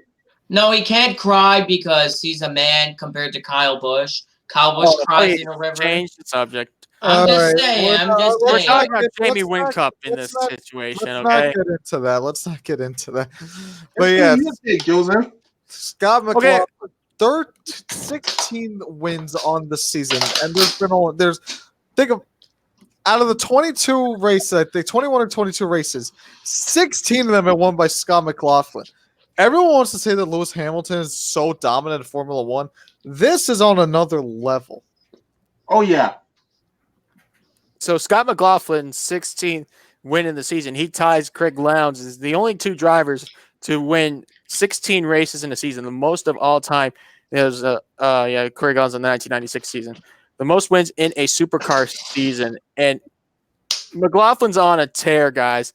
There is no way around it. I don't think I've ever seen a driver this dominant in racing. I mean, there's dominance, but then there's Scott McLaughlin. And Scott McLaughlin has put on the biggest clinic I've ever seen in really much of my history racing. And Lewis Hamilton and Michael Schumacher, we've seen them have their moments. We've had Ayrton Senna have his moments, and even Jimmy Johnson at one point. But Scott McLaughlin is like rocket ships ahead of those guys in this dominant scale. It's unbelievable. Well, how about just every other team shut down, just have Scott McLaughlin? Because it's the Scott McLaughlin series. That's what it basically is at this point. Yeah, we're like, Do you guys really? think Scott McLaughlin? I mean, Listen to this. I'm sorry to cut you off there, but his average finish is 1.8. I mean, it's 1.9. His average start is 1.8. That's an average finish. How many wins do you think Scott McLaughlin will have by the end of the season? Oof. We got 32 races total. I could very well see him winning at least 20. Oh, yeah. He really, I'm not going to lie. He could actually win 20 seasons. 20 races. 20 seasons? If he races 20 seasons in that No Penske way. car, yeah, no one's running. He might as well be winning 20 seasons at this point. Yeah. My question. I wish he'd have done that in a Volvo. I would have been much more happier. My question. Why? But you know who runs the game, Joseph? Blue Ovals. Blue Ovals, well, that's just... I'm a fan of Scott, don't get me wrong. Well, remember, why? That's just... Blue Ovals are good in supercars, but not in auto racing series. Okay, listen, hold up there, Justin, because I became a fan of Scott McLaughlin when Volvo ran in the supercar series, and I was getting my feet wet in that form of racing. And of course, my family had Volvos all the time, so I relate to them and okay, go Scotty. And then the freaking Bathurst incident happened, and now I knew why everyone hates Jamie Whincup. And for once, I'm with you on that, but now I'm kind of on the Holden train. We're sorry there. Sorry, not sorry, actually. Yeah, your Holden train didn't do so well this week. Yeah, I know, man. I was just saying about Wait, my team is not Holden. Yeah, no, I'm talking about Joseph. I know. Well, about my question, why is Coulthard in the same basically equipment doing shit? Why He's is in the Charles same- Leclerc and Felipe Massa and Rubens Barrichello doing the same thing? But Leclerc, Water. Charles Leclerc is basically trying, but Ferrari is being stupid. Ferrari's Okay, let's get back in. We'll talk about Ferrari. Let's get back into the supercars world. I'm just saying. Coulthard should be doing like McLaughlin. This is not F1. I mean, Coulthard is third in points. He's not that bad. But why is Coulthard not competing for wins? He is. It's just that Scott McLaughlin is just on such another level this season. I mean, how many wins did he? Last year he had 9 wins. Well, don't get me wrong, that's still very impressive. That's very impressive, yeah. Yeah, it's still impressive to win the championship. But he's on his 16th win. Well, at least in that. It's not the car, bro. It's a driver. Well, in F1, a lot of different drivers are good this season, and that's better than just Lewis Hamilton by himself. You mean a handful of drivers? I mean, even this is part of that. The difference between F1 and supercars is you have more than one race in a weekend. You mess up one race, you get a mulligan. You don't have to wait another 2 weeks to recover. Boy, a lot of those races are sprint races, and they run back to back on Saturday and Sunday. Yeah. And what's the next race again for supercars? That's at Auckland at Pukekohe for the super sprint, rounds 23 and 24 for week 11. Well, I don't know. Everybody should just bid Scott McLaughlin, and then they'll get points. Easy win. That's it. And it's his home track too in New Zealand. I mean, or Joseph could just pick his drivers again and then just think of... Hey, John. He could just wait. Hold on, Omani. He could just pick Reynolds again, and after Reynolds lose, I could just end up roasting him again. Hey, John, what could happen? You know what? I got it. I know who I'm gonna pick for the Supercars weekend. When is the next Supercars race? In 2 weeks' time in Pukekohe. So you know who I'm gonna pick for that race? our Lord and Savior, Pastor Maldonado. Timeout. Wait, You don't race supercars. Hey, wait, about picking McLaughlin. If Joseph could pick his other drivers, do you know what that could help? I could pull away from him. I could pull away again in my third place in the World Racing Media standings. That's what I want to do. If he could pick, that would help. Well, we might as well make. Yeah, let's actually make like. Let's just make. I know it's in 2 weeks. We might as well give our picks for the next supercar round. So who do you guys got? Scott McLaughlin. Yeah, Scott McLaughlin. Monster. Oh, I'm gonna end up roasting you again. Scott McLaughlin all the way. I mean, as long as Chaz Monster gets a better start. Pick at this point. Who else can you pick besides Scott McLaughlin? We all know he's probably going to win. Here's go ahead, Rob. I thought you. I've actually been following Scotty McLaughlin for a couple years now, and I've been quite a fan of him. You know, I think he's going to win again in his home track. Here are my picks. I'm picking Scotty for round 1, and round 2, I'm gonna go with Chaz Monster. I think that's a good strategy, actually. Monster, really? Well, you never know. Monster can impress. You never know. Monster has 13 career wins, including one this year in Melbourne. I think Monster is definitely a good driver. But I'm still going to pick Scotty. So I want to see if my pick can actually break the Scott McLaughlin train. I'm probably wrong, and I will be wrong. I'm going to be regretting this in 2 weeks' time. Well, never know. You never know. Anything could happen on the racetrack. That's true. All right, so I think we talked about basically like most of the main racing this weekend. So I guess we'll we have the little league races that happen, and then we have to talk about Darlington, and that's coming up.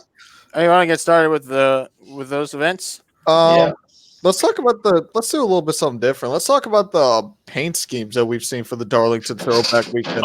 Those schemes, well, some of the schemes are good, except I'm actually gonna. Hey, by the way, I was looking at hey, do you know what was so funny about people saying a joke about a throwback? What? You know Ty Dillon's Geico, the white paint scheme? It's been since Pocono in June since he hasn't run it. And people on NASCAR shitposting saying that's a joke, that's a throwback. Oh, NASCAR shitposting.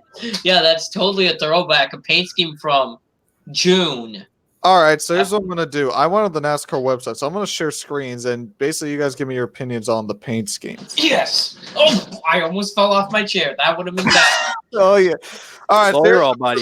So Kurt Busch didn't announce his yet. So here's Brad Keselowski. This is to Rob, I'm pretty sure you like this. Rusty Wallace, I believe his 96 car? That is the 96 Miller car, yes. And that, quite frankly, biasly, is my favorite Darlington Road. Oh, yeah. That's beautiful. I actually have the diecast of the 1/64 scale. It's in the other room, and I don't really feel like getting it right now. I'm too lazy. And quite frankly, I'm not going to settle for anything less than a win on Sunday night out of that thing. Well, he did. Hey, he did last year. He won 3 in a row races last year, starting at Darlington. He won that Rusty Wallace throwback. That car was beautiful. Yep. Next car after Brad, we have Dylan's American Ethanol number 3, black and gold. That's a throwback to, I believe, the Richard Childress. Was this when Richard Childress was in the touring car series? I think that's. Hey guys, I'm sorry. I just with breaking news. James Courtney confirmed according to speedcafe.com, James Courtney has confirmed he will leave Waukesha and Andretti United at the end of the season. Wow. So I put that out there. Yeah, James Courtney will not return to Waukesha and Andretti United for the 2020 Supercar season. Wow. But carry on with the NASCAR. Yeah, I don't know about the black and gold. I don't know. I like it. I like how it's like Austin Dillon does actually a decent amount of throwback to his, because a lot of people they associate the 3 with Dale Earnhardt. Richard Childress used to drive the number 3 too. I mean, he drove a couple times in the Cup Series. I mean, Austin Dillon I think he ran like 2 or 3 throwbacks to it already. Yeah. And even then, people don't realize, and I remember Slapshot. You did a video to the 1969 Talladega race. That race basically is what started, as horrible that race was and like the circumstances. It basically started Richard Childress racing. Yeah. Very first race. Yeah. That 3-paint scheme, it's not bad. I like the gold. I mean, I'm biased against black colors. It's like I But really gold. like I like gold color. That's I think they beautiful. put the gold in really well on that scheme. Black and gold always looks good on race cars. And they remind me of my favorite hockey team, Boston Bruins. Hey, by the way, the Ford Harvick has no throwback. It's just a Busch Beer orange kind of car. So actually, let's actually look it up.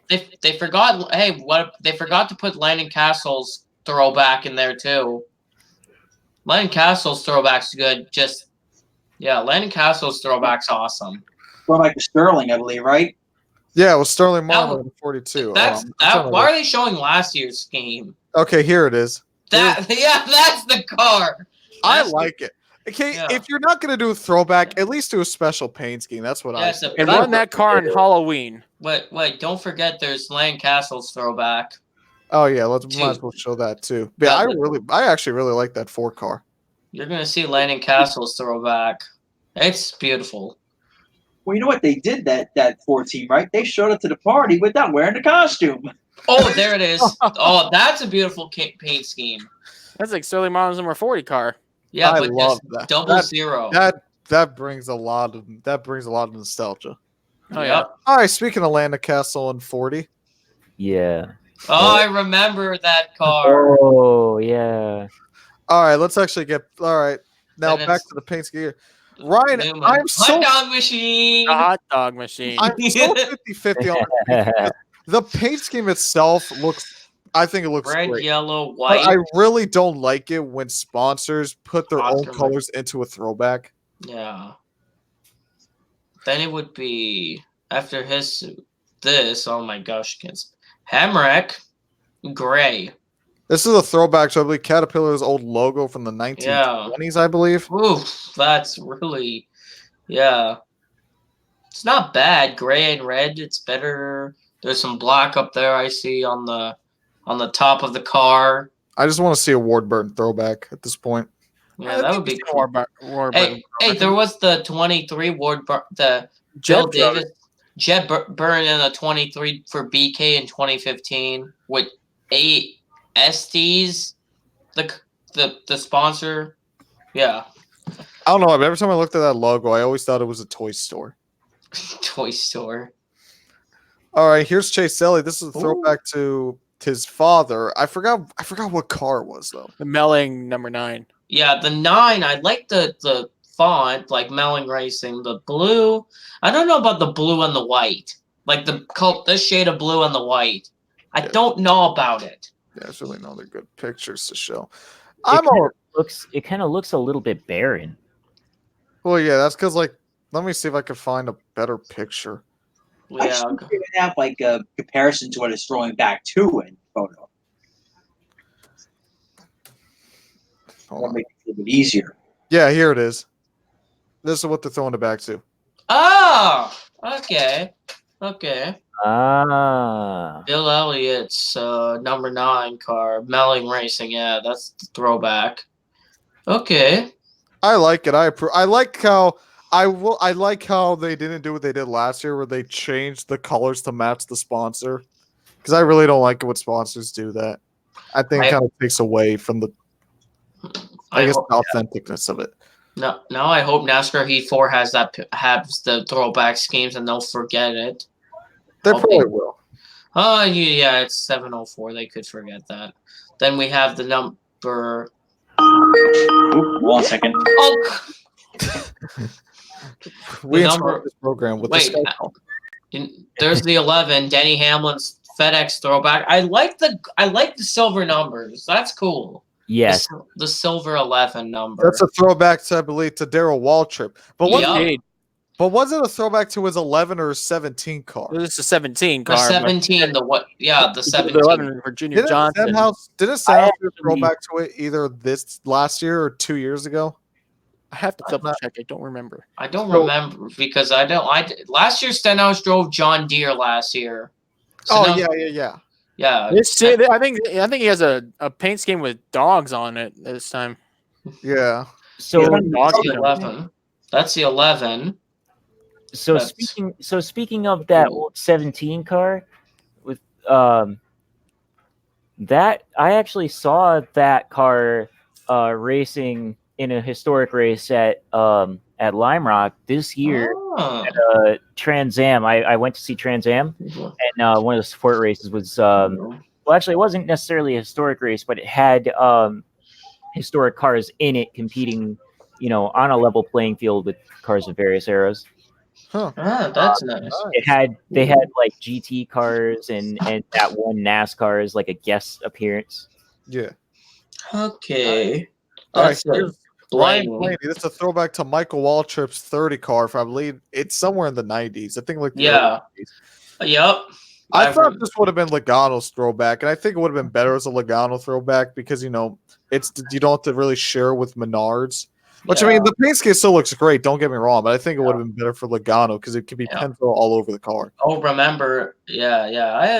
If it would have been Logano, yeah, but I don't know. It's weird seeing Pennzoil on Blaney's car compared to Logano's car. Logano's car we got used to. Blaney, like I remember the Pennzoil 400 this year. Blaney and Logano had Pennzoil on their cars. I kept getting confused between Blaney and Logano at Vegas earlier this year. So they had Blaney did have Pennzoil last year. I mean, he won the Roval in the Pennzoil Menards car. Yeah, I didn't get confused with Logano, but the problem, like the 12 is the same color as the 22, red. That's if it was like a different color, the 12 number would have been okay. But okay, next scheme. There's 3 of them in the next picture. These are personally my favorite. Almirola, Suarez, and Boyer. I really loved how that. Okay, well, let's start off with the 14 car because we could see that the most. But that to me, that obviously is the most accurate out of all of them. I mean, you got the right sponsor on the quarter panel, on the side. You got the right number. So 14. Then 41 is Suarez. There, you see in the middle. Hopefully the Office Depot paint scheme Tony Stewart ran in his first season with Gene Haas. Yeah, this is a throwback. Yeah, these are all throwbacks to his. We're collaborating with him. Yeah. If you said that Tony Stewart drove for Gene Haas in his first year, you meant Joe Gibbs. Oh, you're talking about the 41 car. The paint scheme of the 41. You said Joe Gibbs. You said Gene Haas. And then Almirola's car's in the back, all the way in the back. I can't tell what paint scheme. It's a throwback to his 2002. Okay, these are all throwbacks to his Tony Stewart's championships. Yes, because the other one was for 2005, and the one that was the Office Depot throwback that was 2011. What? Yeah. Oh, that's okay. I couldn't tell because it was all that picture. It was all the way in the back behind Suarez's car, so I couldn't tell. That's still my favorite Tony Stewart paint scheme of all time. Yeah, that Tony paint scheme, that's really cool. I just love how the orange and the white mixed with the black, like it just looked so nice. Hey, remember when? Hey, well, Tony Stewart in 2002. Yeah. Remember when he was last place in the standings because blowing up?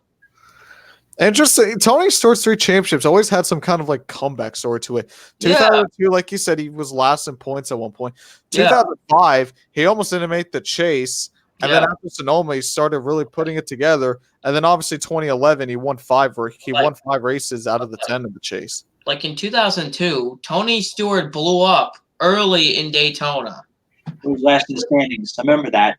Like Tony Stewart was last in the standings after Daytona. But then he started doing good after that.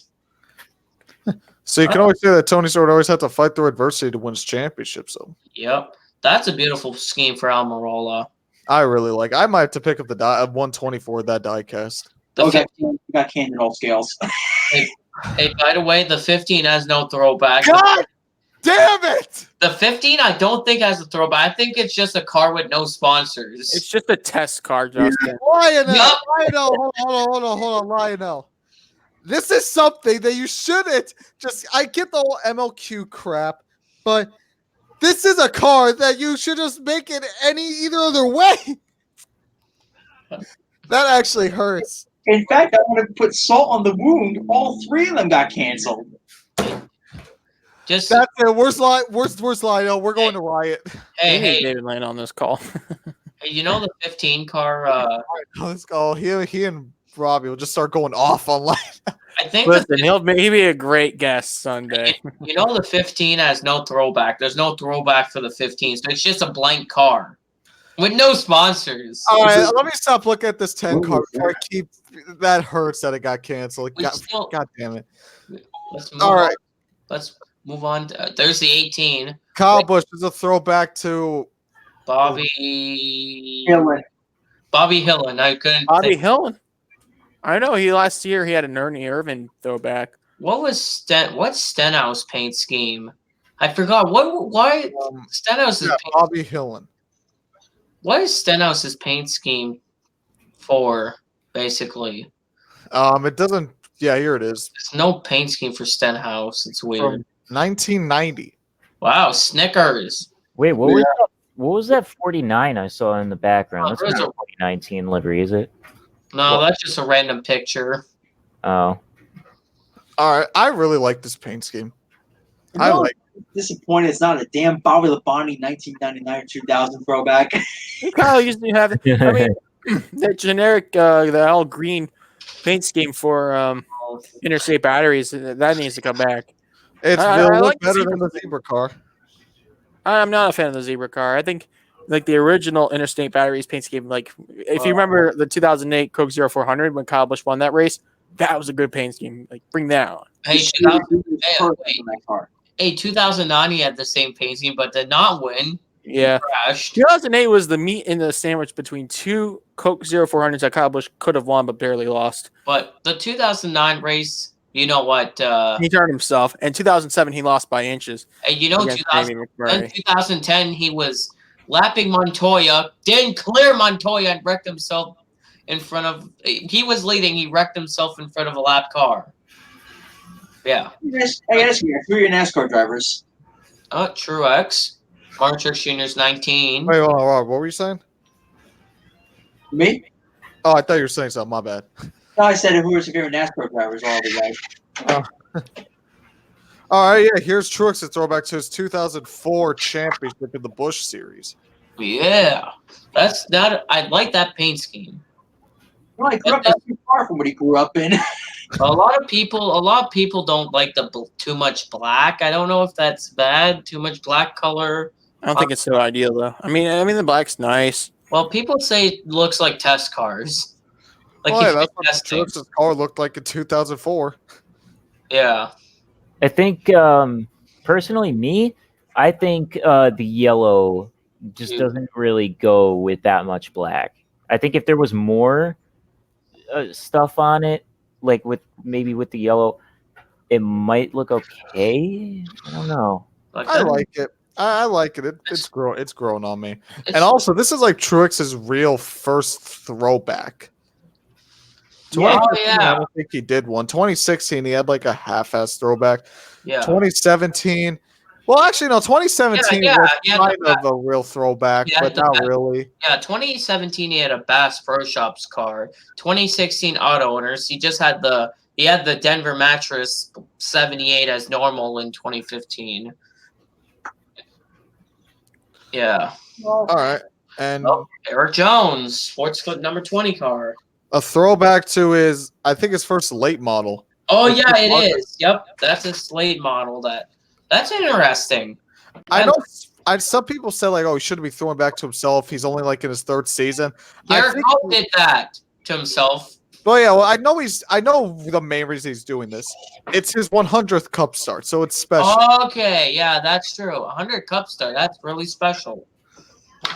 So to get this other 500, I mean, I can understand why he's throwing back to himself. Oh, I see it. Oh, then next 21 throwback. Now this I like. Well, I like that. I like that paint scheme. Paul Menard throwback into Glenwood. not the best picture in the world, but Glenwood sadly passed away this year. Mm-hmm. They're still looking for a total the way number 100. Yeah. The team's history. Sorry about let me try to find. Oh boy, with the Skype calls. Oh God. Like Let me try to- Paul Menard's 21. Christ. Yeah, let me try to find a better picture. Paul Menard's paint scheme. I like the 21 car. You know, the Wood Brothers have 4 total wins in the Southern 500. Wow. Yeah. I mean, why not let's talk about the race history of the Southern 500 while we're at it, because we're just talking about throwback cars. So this is the 70th annual running of the Southern 500 at Darlington, South Carolina. The very first 500-mile race in NASCAR history. Yep. Egg-shaped oval. Back then, of course, that was like pretty much a super speedway in those times. Now it's more of a condensed, unique style racetrack where speed and precision is necessary for all key components of the race. The first race was won in 1950 by Johnny Mance. Yep. And the most wins, Jeff Gordon with 6. Yep. Brad Keselowski won the race last year. Now I'm going to talk about multiple winners. I always write down the drivers that have multiple winners that have won here multiple times. It's a long list, without a doubt. Yes. Jeff Gordon won 6 times, including 4 in a row. His first 4, 1995, 96, 97, 98, 2002, and his last in 2007. Cale Yarborough is second on the all-time wins list at Darlington for the Southern 500 with 5 in 1965, 1973, 1974, 78, and 82. Bobby Allison is third on the list with 4 wins total in 71, 72, 1975, and 1983. And then 6 drivers, actually make the 5 drivers, have a total of 3 wins at the Southern 500. Herb Thomas, Buck Baker, David Pearson, Dale Earnhardt, and Bill Elliott each have 3 wins, total 5 drivers combined. And then here are the list of drivers with 2 wins in the Southern 500. Fireball Roberts, Harry Gant, Terry Labonte, Mark Martin, Greg Biffle, Jimmy Johnson, and Denny Hamlin. Now, here's a fun fact. Terry Labonte's first win was at the 1980 Southern 500, while his last win was in the 2003 Southern 500. Oh, my. That's interesting. Yeah, fun fact. Now let's talk about the team wins. The most team wins. Oh, goodness. Hendrick Motorsports has the most active, and they're an active team, has the most wins for a team at the Southern 500 with 11. Second on that list is 6 wins for Joe Gibbs Racing. And then 3 teams have tied for 4th. Or third with 4 wins combined. Junior Johnson and Associates, Roush Racing, and the Wood Brothers. Oh. 2 teams have 3 wins at the Southern 500. Herb Thomas and Richard Childress Racing. And then here's a pack of teams with 2 wins. Holman Moody, Richard Howard, Melling Racing, Furniture Row Racing, and Team Penske. Now let's talk about manufacturers' victories at the Southern 500. The most wins, 27 with Chevrolet, 15 with Ford, 6 with Toyota, and for the defunct manufacturers, 5 for Mercury, 4 Oldsmobile, Dodge with 3 wins, and then with 2 wins, Hudson, Plymouth, Buick, and Pontiac, and AMC with 1 win. And fun fact, that AMC win was the first of 2 victories for Roger Penske at the Southern 500. Of course, the most recent with Brad Keselowski last year. Also about Darlington, what's challenging, turn 3 and 4, the sunset. The sun always sets, but it blinds the driver. So it's hard to see it turn 3 and 4 early in the race. Byron's throwback, car 24. Have any of you ever seen Days of Thunder? Because I'll be honest, I haven't. I haven't either. I've only saw Talladega Nights. I never saw Days of Thunder, but I like the paint scheme. I like that paint scheme on that 24. Talladega Nights is definitely one of those movies, but Days of Thunder will definitely take the cake. That 24 scheme, I like the city. I remember Kurt Busch had the city Chevrolet in 2013. Well, but he made a mistake. He said the S word. It says city. He said, shitty. Yeah, that's what Kurt Busch said in his interview. Okay, after him, LaJoie's throwback. I like this one. This one I like. I like that car. And the 27 of Sorensen has no throwback. Here's the 34, Michael McDowell. That's okay. Silver number. There's the silver. That's a throwback to Jimmy Means. Oh, that's nice. I like the font. That's What was isn't Jimmy Means like friends with like Bob J? Like, what's the history with that? I don't know. I know that Jimmy Means owns a race team in Xfinity, and I like that throwback. I like the paint scheme, the blue, the silver number. I like that silver 34. I like that scheme. All right, here's the 38, which actually they updated this so it will match more with the colors of the David Pearson throwback, the number 17. So as you can see here, like the 38, like it's basically pretty, gloss, just like regular colors. So they matched it to they rewrapped it to match it more with the 17 car. Okay. All right, let's talk about we'll just scroll through the rest of these. All right, so here's okay, we'll just how about you could talk about. I'll just keep scrolling through the back. Hey, Justin, why don't you and I talk about some regional races? Oh, sure. Let's get that out of the way. Yep. We didn't talk about that. Let's get started. Let me just get this out of the way for motocross. The final race of the 2019 season took place at the Ironman for round 12 and 12. Eli Tomac, he clinched the championship in Maryland for round 11. Finishes his championship season on top in his Kawasaki, 3-1 in his motos. Ken Roczen, or should I say Ken Runner-Up Roczen? What?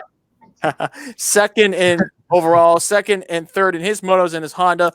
Zach Osborne, third overall, fifth and second in his motos in the Husqvarna. Joseph Savacci, fourth overall with fourth and sixth in his motos. He rode a Kawasaki. Justin Barsha, good run for Justin Barsha. We haven't seen much of him this year. Fifth overall, seventh and fourth in his motos in the Yamaha. So the final standings, of course, as we mentioned, Eli Tomac won the title. Ken Roczen managed to win the battle for second in points over Marvin Musquin. Jason Anderson fourth and Zach Osborne fifth. And that's a wrap for the motocross season from two wheels. We'll see them in the Supercross, and And now let's move on to the K&N series. Actually, no. Let's start off with the. K&N was Saturday, so that's before Penny's was on Sunday. You want to talk about the Penny series first? Yeah. Okay. So the Penny series ran at Mosport for round 10 of 13 of the season. Yeah. In the entire. Kevin Lacroix got the win. 21 laps in run for the victory. Marc-Antoine Cameron second. LP Dumoulin third. Alex Tagliani fourth. He led 24 laps, and Anthony Simone fifth. Yeah, and that race was interesting. I was shocked that there was controversy at the end, but not just at the end.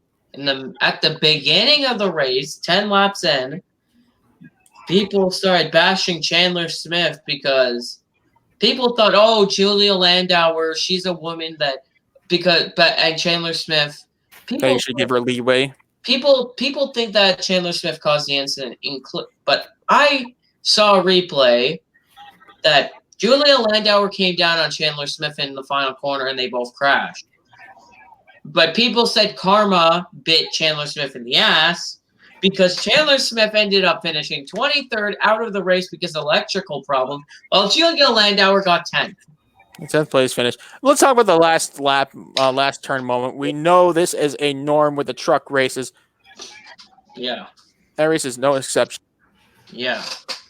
But like that move, well, I knew that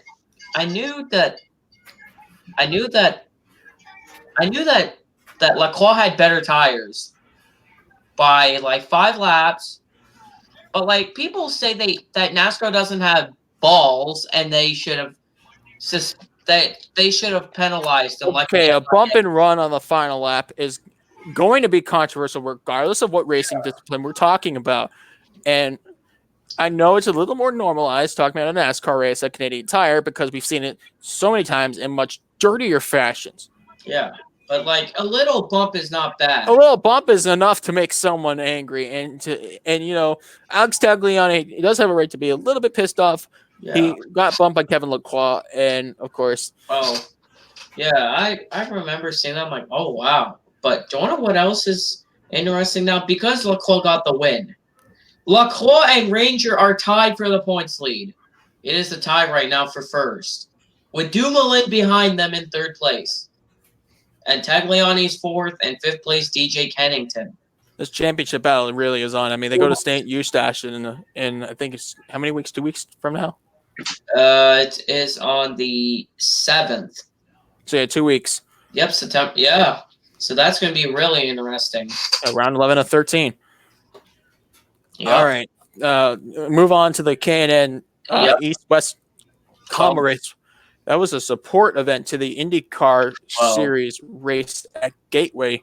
And also, the race was ended early to 85 laps because of time restrictions. Because right after the race was IndyCar, they wanted to get IndyCar on time, so they, instead of doing the normal 100 lap race, they decided to just do 85 laps because of time. And Spencer Davis, I didn't expect this, but he won the race. Mm-hmm. And so this was the West. For the West Series, this was round 10 of 14.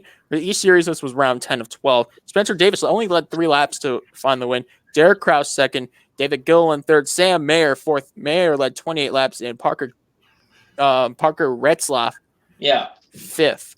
Yep. And so here's the West Series standings after this race. Derek Kraus is the points lead over Haley Deegan. I think it's 21 or 24 actually. I can't read my own handwriting. Actually, it's 29 points. Well, that means Huddleston dropped to third because he was second. No, Huddleston's in fourth. Jagger Jones moved up to third in the points. He's minus 33. Huddleston's minus 34.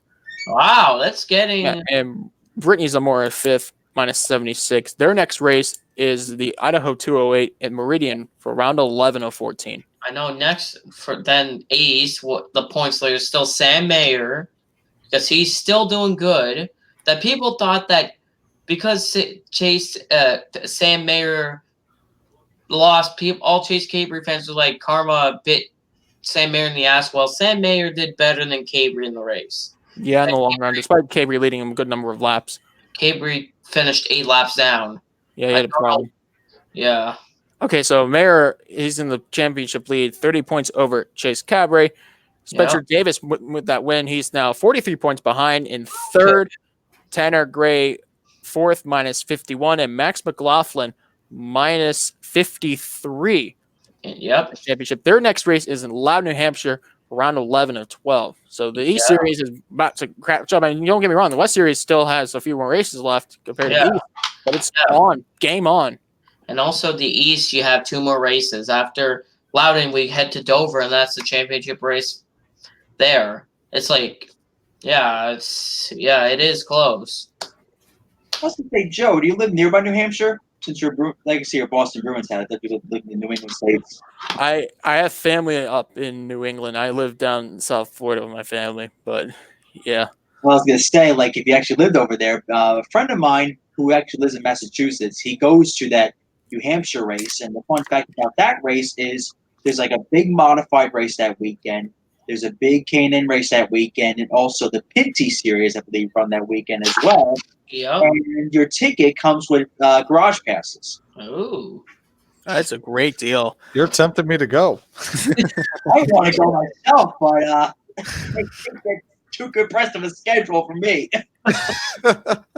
That is actually the makeup weekend from the lost date that the Cup Series used to have on the New Hampshire schedule after 2017. They replaced it with it. I mean, don't get me wrong. I still wish a Cup race were in there in the autumn, but like it's a good ticket deal. I would love to go someday. Yeah, like the regional races are quite interesting, but I didn't expect to have a Penny Series race that usually just races around Canada in New Hampshire. I remember the first race was last year, the Penny Series. That was quite interesting. I think New Hampshire is a great track for the Penny Series. Yeah. I just like the flat corners and the long straightaways. Yeah. Can make some good racing. Yeah. All right. So, any other miscellaneous events? I think we listed everything. Yeah. All right. So, I apologize for that. But yeah, I actually We haven't talked Formula One. Oh my god, no. And go on, Blake. Yeah. Well, I was gonna bring up MotoGP. I actually completely forgot about Formula One. Oddly enough, but MotoGP, I think, goes to Silverstone, or did they already go? Like, I don't remember. I don't know. I can't. I'm looking at the season right now. They go to they were at Silverstone Oh. yesterday. Oh, yesterday. Oh yes, they were. Yeah, yesterday was Sunday. No, not yesterday. I'm actually gonna. I'm on Wikipedia because Wikipedia is very reliable. And as we discussed earlier, the British Motorcycle Grand Prix took place yesterday, and Marc Marquez was from the pole. He had the fastest lap, but however, his countrymate Alex Rins won the race in the Team Suzuki X-Star. all right. And the point standings look like this: Marquez has 250 points after round 12 of 19, and they 250 points over Andrea Dovizioso. Is that his name right? Dovizioso? Oh, Dovizioso, yes. He's 172 points claimed, so I'm bad at math. Alex Rins, who won Silverstone, he's third in the points. Danielo Petrucci, fourth, and Maverick Vinales, the highest Yamaha, fifth in the standings. And then if you look further back, Valentino Rossi, the veteran, sixth. Jack Miller is seventh. And the manufacturer standings, Honda leads over Ducati, Yamaha, Suzuki, KTM, and Aprilia. Their next race is at I think it's in the San Marino Grand Prix, which I believe is in Imola. Imola circuit. You're right. All right. How far are you from Watkins Glen, man? I guess Blake's not around. Oh, I didn't hear you. I'm sorry. Oh, I must not be talking. I'm far away from the mic. That's probably the problem. How far am I from Watkins Glen? It's about with traffic, about a 6-hour drive. Without traffic, if you're going to come to the I would hope to see you there. Yeah, for me it would be kind of I think it would be like and it's 7-hour drive from where I live in Long Island. Oh, that's right, Long Island. Yep, that could take you a hike. Well, for me, it's way longer from where I live. For me, it's way farther. Depends on where you're from in Canada. You might be closer than some of us are. Well, let me go.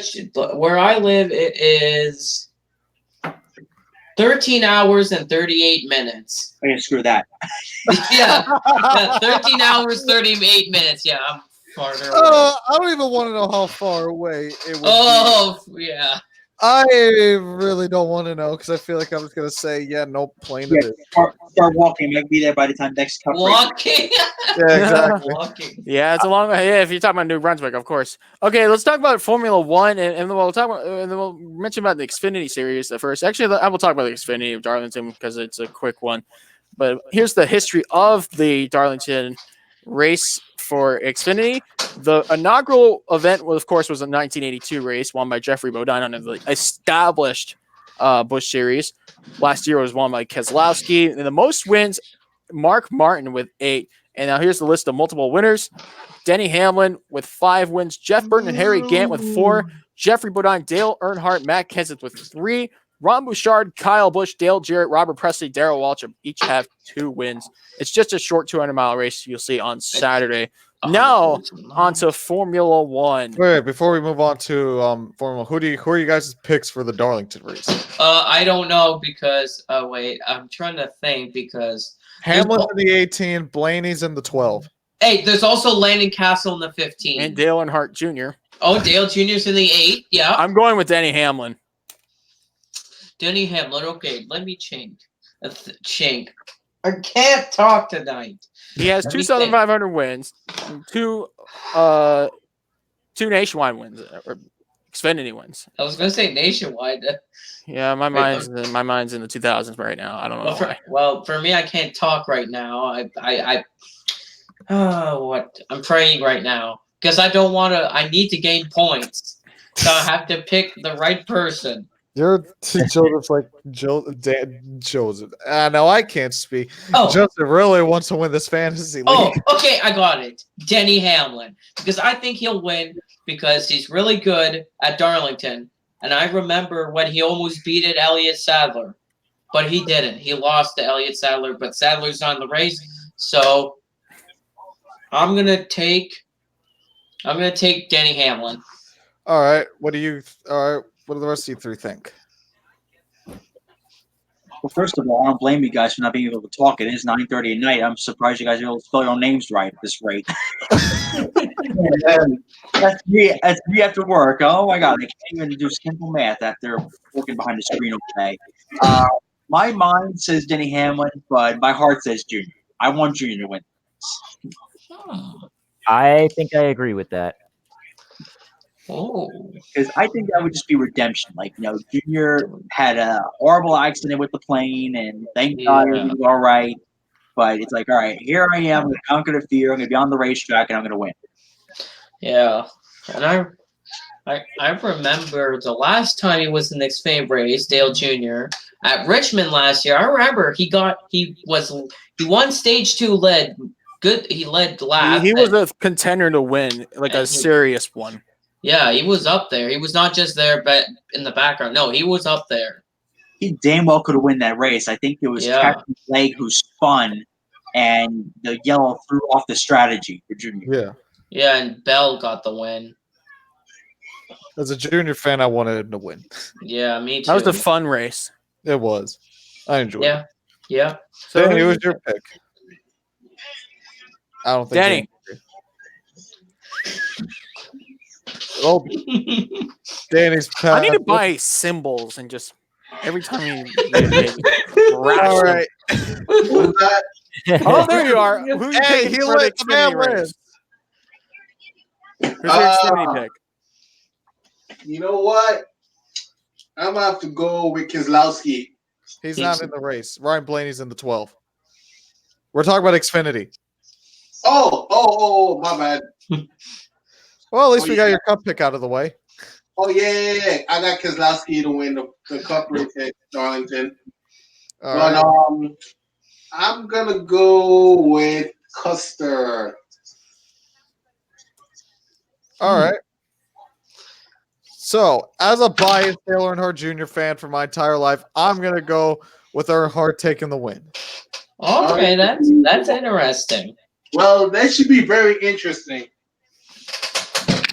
As a member of Junior Nation since I started watching NASCAR, and since the man hasn't won a race since 2015, it would be even if it's just an Xfinity race, it would still be very, very satisfying. No, he won 2016. 2016, he won. Oh yeah, Richmond. He won at Richmond. Oh yeah, he won at Richmond. All right, well, 3 years, even then, still. Yeah, that would be awesome. A win is a win.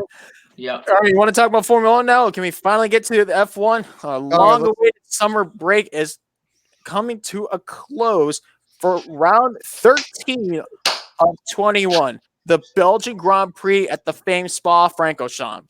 The first race that was held under, and I do this off of modern Grand Prix rules, so 1950 onwards, was the 1950 race won by Juan Manuel Fangio.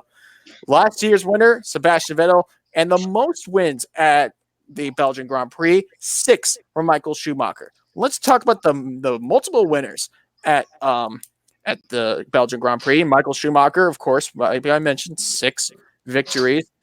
And in second on that list is Ayrton Senna with 5, including a tear in the late 80s and early 90s. After 1985, he won 1988, 89, 90, and 91. He went basically 4 in a row at one point. Wow. Jim Clark and Kimi Räikkönen both have 4 wins, and Jim Clark won his 4 consecutively from 1962 to 65. And Raikkonen's last win was in 09 at this track. Juan Manuel Fangio has, here's the drivers with 3 wins.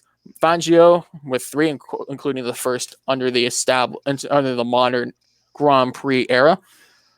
Damon Hill, Lewis Hamilton, and Sebastian Vettel, who won last year's race. Here's the drivers with 2 wins. Alberto Ascari, Emerson Fittipaldi, Niki Lauda, and Alain Prost. And for most constructor wins, I had to do a lot of running for this one. Ferrari leads this with 17 victories. McLaren second with 14. And Ferrari's last win, of course, was 2018 with Vettel. McLaren's most recent win was 2012 with Lewis Hamilton. Lotus, 8 victories. Actually, take that back. That was Jenson Button in 2012. Lotus had 8 victories. Their most recent in 1985. Mercedes and Williams tied with 4 wins. Red Bull has 3 victories. Alfa Romeo and Benetton each have 2.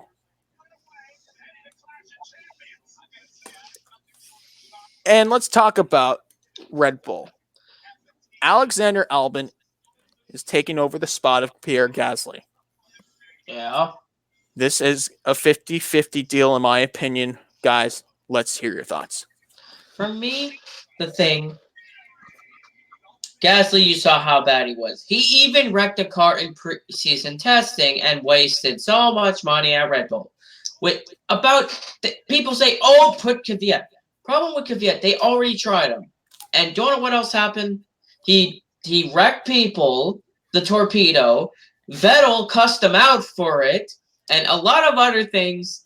Vettel only got a, and people say, Kvyat has a podium. That was because it was Germany, and you saw what happened. And Albon got 10th after starting from the pit lane at China. That was impressive. I think that the Chinese Grand Prix race weekend caught my attention, in my opinion, with Rossi. Rossi. What? Albon. Okay, Rossi hasn't ran F1. Daddy, you know what to say. Yeah, he's AFK. Rossi last ran F1 in 2015. Yeah. Here's my opinion on the whole I think Pierre Gasly is just in a sophomore slump. I mean, we've seen it with countless drivers. I mean, Ed Jones is an example from last year. Zach Veach this year. Zach Veach, he's kind of been every year. The same. Zach Veach has kind of been the same. So I guess the other stalemate. Kevin Harvick in 2002. There's other examples. I'm not going to go into all of them, but but at the same time, it's Red Bull with Todd Gilliland this year. There's another example, but it's Red Bull. Sophomore slumps aren't acceptable. Did you guys F1 already? We're talking about it right now. Yeah, we haven't made our picks yet, but we're talking about it. Sophomore slumps aren't acceptable in Red Bull when you're trying to compete for wins and championships. So I understand why they had to get rid of them, because it's you shouldn't be running 8th to 9th in a Red Bull car. However, is true. If Red Bull's trying to go for second place in the constructor standings or make a run at Mercedes, I don't understand why they put Alexander Albon, because he lacks experience. He's not even done with his rookie season in F1, and they're already putting him the pressure of number 1 to be teammates with Max Verstappen, which we've seen. That's a lot of pressure. Number 2, I guess he doesn't have the experience. I don't think he'll do as bad as Gasly did this year, but I think he's going to run where the Ferraris have been running this season, which is 4th to 5th to 6th. Which for Red Bull, that actually might be enough to overtake Ferrari. So I think that they should have put Kvyat in the car. Wait, hold on. Let me finish. When it comes, why I say Kvyat should have gone in the car. Number 1, so I can make my Thanos meme, which everyone who's seen the podcast, they know what I mean. Number 2, yes, Kvyat made all those mistakes in the past, but we've seen this year how he's developed so much as a driver. How he's he's not made as many mistakes. He's truly changed as a driver. And think about it.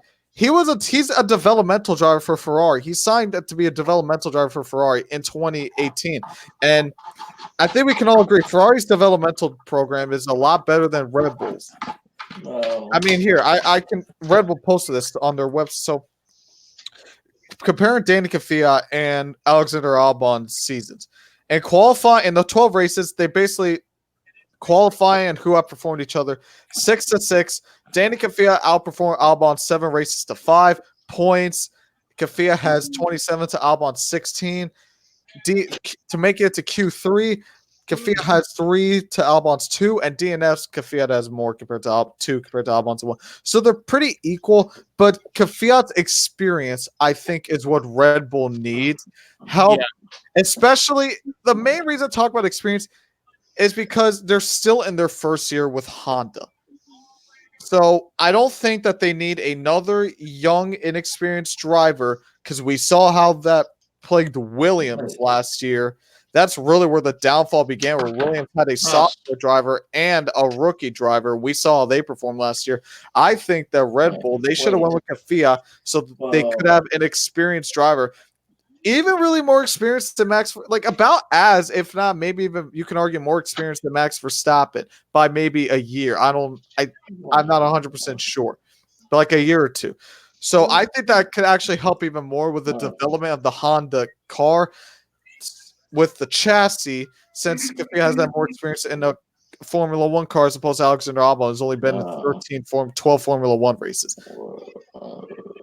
Well, about that, the problem is,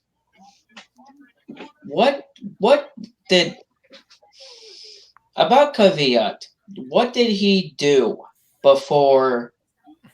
What did he do before Formula One? He underperformed. Well, we're talking about him in F1. No, like him before F1. What did he do before F1?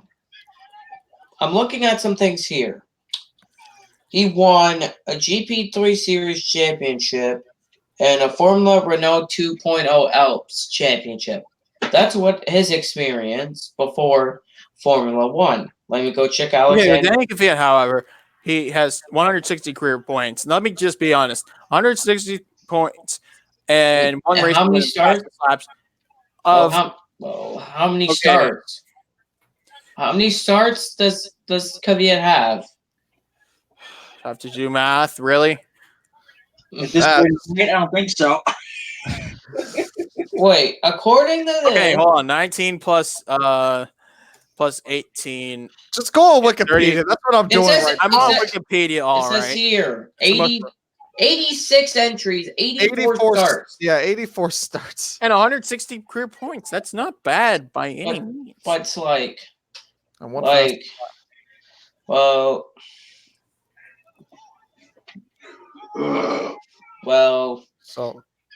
looking at here. I have the standings in hand. In two, you know that oh my gosh, Daniel Kvyat has 2 series championships in other racing series, but all the other series for him are all in like 10th and 20th. Albon has 2 third-place finishes, including the F2 championship last year, and a second in our Grand Prix for GP3. So he has more. Even if he doesn't have 2 championships, he has 3 top 3s in points in other series. Well, to that I will counter with this.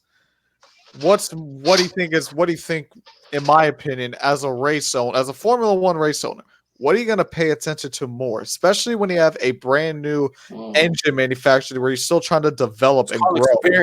Experience in a Formula One car, or experience in lower series. I think we're too neglectful on young drivers, and up-and-coming drivers are just like being rocket shipped to the front. And I know I say this a lot about NASCAR, but this is like a problem in F1 too. Well, I think I know another thing. I'm sorry to cut you off there, Armani, but I really had to. I'm just stressing these same emotions. My computer's talking again. I'm really stressing this. Like, why do we have to rocket ship these young guns that are barely in their 20s to a top tier ride? What's the purpose? I mean, I know Charles Leclerc is a different case. He's ready. I see potential in Alex Albon. I almost said Alex Bowman. Alex Albon. But seriously, I know he'll be ready sooner or later. And you make a good point. I'm happy he's in Red Bull. I just think Kvyat, you're right. He should go back in the Red Bull car and then switch spots with Albon for next year. Yeah, even like if you want to switch for Alexander Albon for 2020, then it's like, okay, whatever. He's got a season under his belt. What's stopping him from having a sophomore season and then ending up like Pierre Gasly the next season? Because we forget Pierre Gasly, he didn't do bad at Toro Rosso last year. He finished 15th in points with 29 points. But like about those things, another reason why Red Bull choose Albon. You remember Germany? Germany. Remember when Gasly blew a tire? Yeah. Do you know how he got the tire down? Kvyat drove into him and cut his left front down. Maybe that's another reason they didn't want Kvyat to do that. Another car. You think that would affect his chances on going to a team? Now, let me tell you about something. Okay, I know I said this many times, and I'll say it again. Roman Grosjean has got to go. Well, Magnussen didn't do shit either. Magnussen at least has some potential. But not all potential because he finished 19th at Canada. If you want to ask me, Haas just needs a complete overall. They need to get rid of their tech. They need to get rid of their team director, Gunther Steiner. They need to get rid of both drivers. They just need a complete rehaul. Because look at all the Haas is a complete dumpster fire at this point. They're 9th in the constructor standings. They're having all this controversy with this energy drink sponsor. Yeah, Rich Energy. Their team principal, like for some reason, he has I truly believe at this point he might have a vendetta against American drivers, and I don't know why. He's saying that there's no American driver getting ready for Formula One. Let me give you an example: Joseph Newgarden, Alexander Rossi. You can even say Colton Herta. Just 3 drivers there. Hey, Roman Grosjean. Well, you still have even in Haas's best season last year, he was 14th in points. Well, we still have Okay, how many points is Grosjean is 17th in the championship standings. He's only claimed 8 points. Well, if you see Magnussen, I know he only claimed 10 points more. I think Magnussen can do a better job, and honestly, he ain't performing. But Grosjean, well, he's a very inconsistent driver. I'm still looking for stability in that guy, honestly. And I mean, if you look at back in like 2012, 2013, he was, or I think it was 2013, he was way too aggressive, and it's like I think maybe he's got that out now, but at the same time, I mean, it's like he's too inconsistent. He's just not. I don't understand why he's even stuck around this long. Well, I think when Haas doesn't have any other drivers to put them in, and also about Haas, they've been crap. Not just Grosjean. We've seen other races, Canada. Magnussen didn't do anything, got 17th in a backup car, and he kept complaining to the team the car was shit, and the crew did not do anything to adjust the car. Didn't they do horrible in France too? Oh, yes, they did too. I guess the only thing I heard around the radio, I heard Grosjean said they were the French Grand Prix right now. Well, Grosjean said they were cooking hamburgers in the infield. That's all he said. Oh, indeed. They were thinking about people cooking hamburgers instead of on their race car. That's a problem. French Grand Prix. I'm just looking. All right, after the French Grand Prix, Grosjean had only 2 points. Oh my God! And now after Hungary, the recent race, he has 8 points. Really? He got 6 points somewhere, and I believe that was oh my God, the German Grand Prix. Oh, that German. Everyone got a boost. I mean, Kubica got a point because of the German.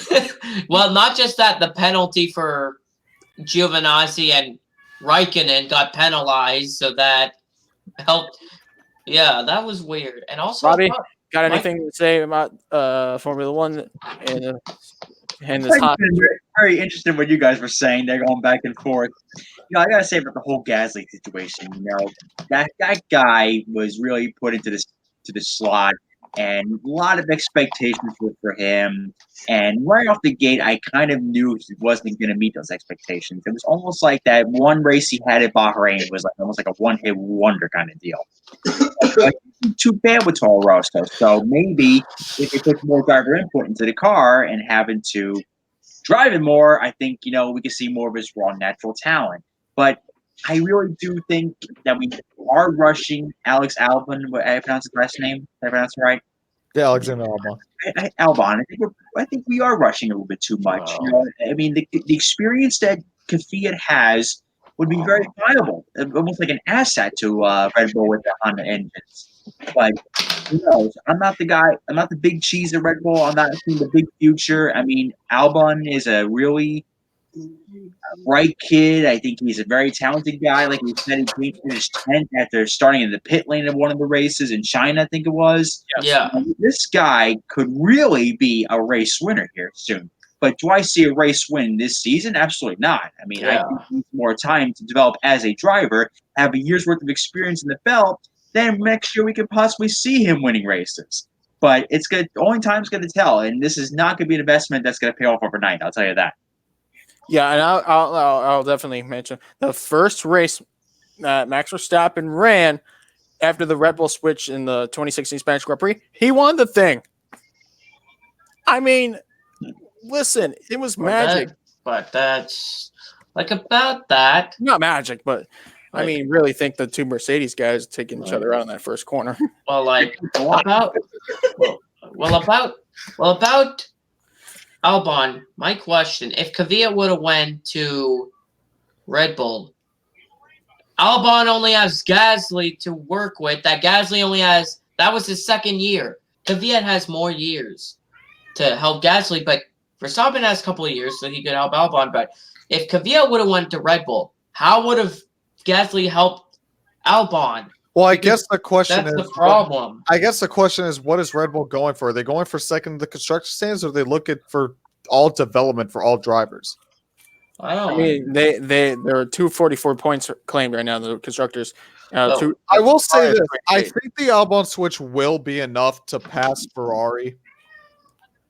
They have to make up 44 points. I think it'll be enough to pass Ferrari in the constructors. For them catching Mercedes is going to be a long while. Oh, no, I don't because we've seen Hamilton and Bottas walking out of the park with the wins. Yeah, no shit. Well, Mercedes is better this season. They've been actually doing the strategy better than better than Ferrari this year. I don't know what's up with Ferrari this season. Say it with me, Danny.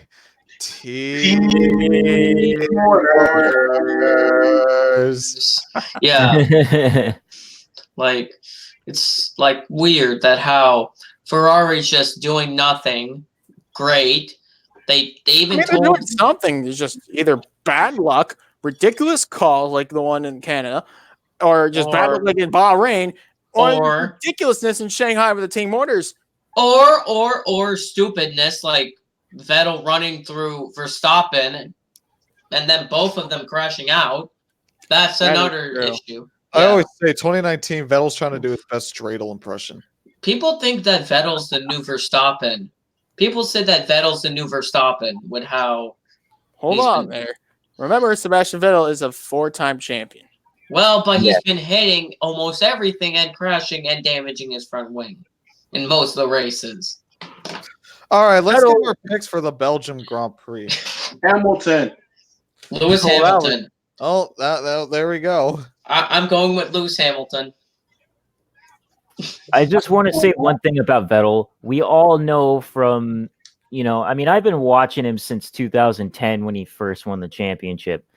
We all know from that, watching him that long that he is and always has been a volatile driver, a very aggressive, volatile driver. I can back you up on that one.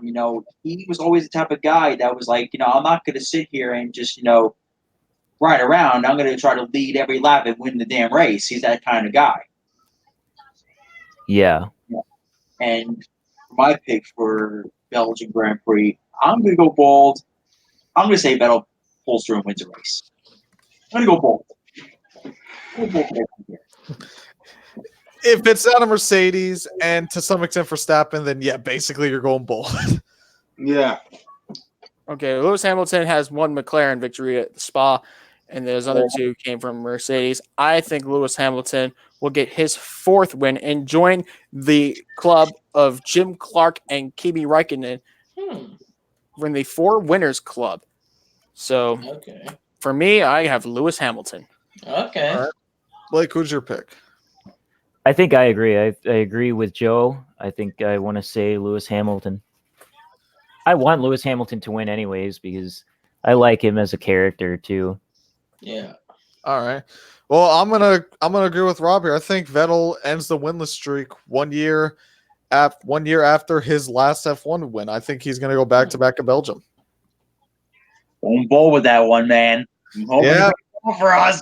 Yeah. Hey, you basically hope that he has a good car and make sure that Ferrari doesn't do stupid shit. Listen, I felt a second in the World Racing Media Fantasy League. If Vettel wins, I can take that points lead back. So Vettel, don't you better go take that checkers. Vettel, you really think Vettel's gonna win? Yeah, I think so.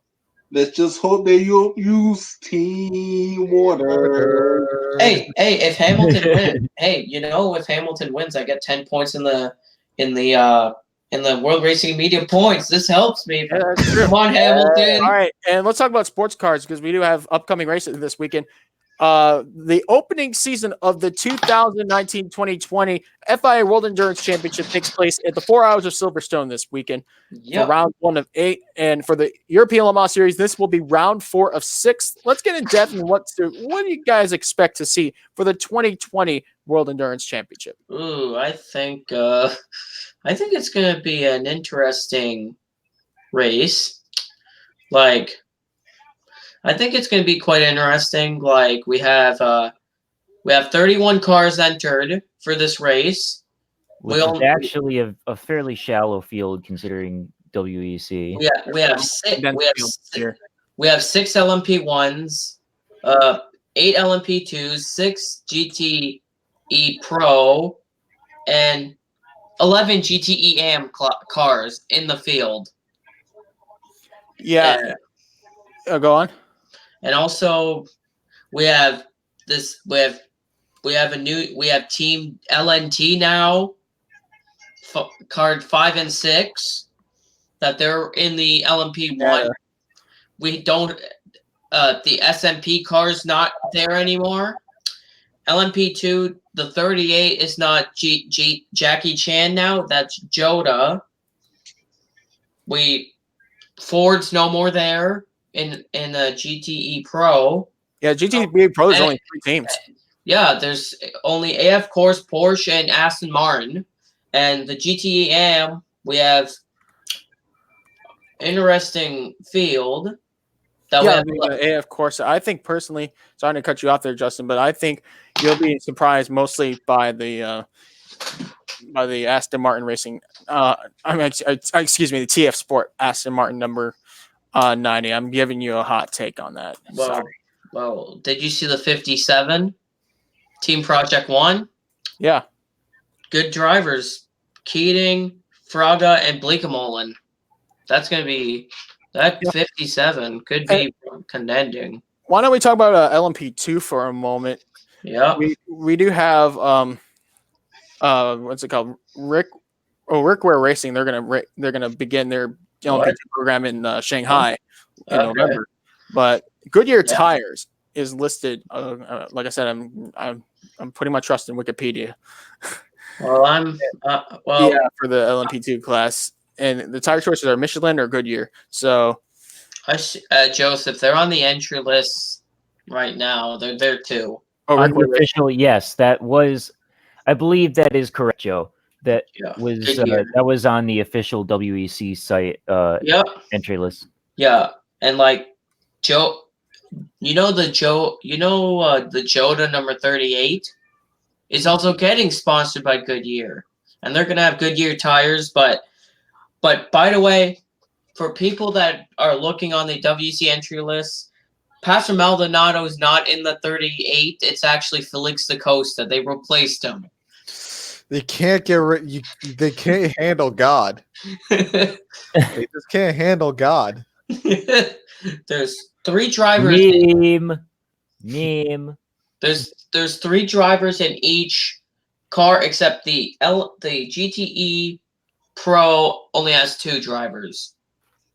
I think we're going to see that number grow as soon as the season continues, to be honest. Yeah, because and by the way, this race is going to be in conjunction with the European Le Mans Series. And for the European Le Mans Series, this will be round 4 of 6. And if we look at the European Le Mans side of things, the LMP2 class is very competitive. You got teams like Panis Martins Competition, High Class Racing, Dragon Speed, United Autosports. Let's throw in Graph, Cool Racing. And then, of course, the LMP3 class.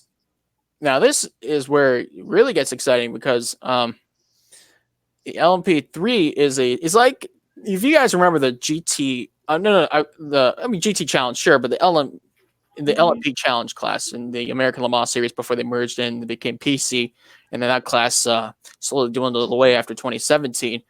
That's kind of what LMP3 is like, and so here's some teams. United Autosport has 2 cars entered. And then you have 360 Racing, just Nielsen Racing, Euro International. Just I'm looking down here. I'm not so familiar, to be honest, in the LMP3 category. It looks very competitive. It's weird that I didn't even know that that Carlin had a LMP2 team in European Le Mans Series. I didn't even know. They actually have a car, number 45. Let's see who we have in the GTE class. Let's talk about GTE class, which most of these cars you'll see racing in GTAM at Le Mans. For example, Team Project 1, the Porsche, Kessel Racing, and the Ferrari, Spirit of Race, Dempsey Proton, EB Motors, and the Porsche, JMW Motorsports. Guys, let's talk about the favorites coming to the Silverstone.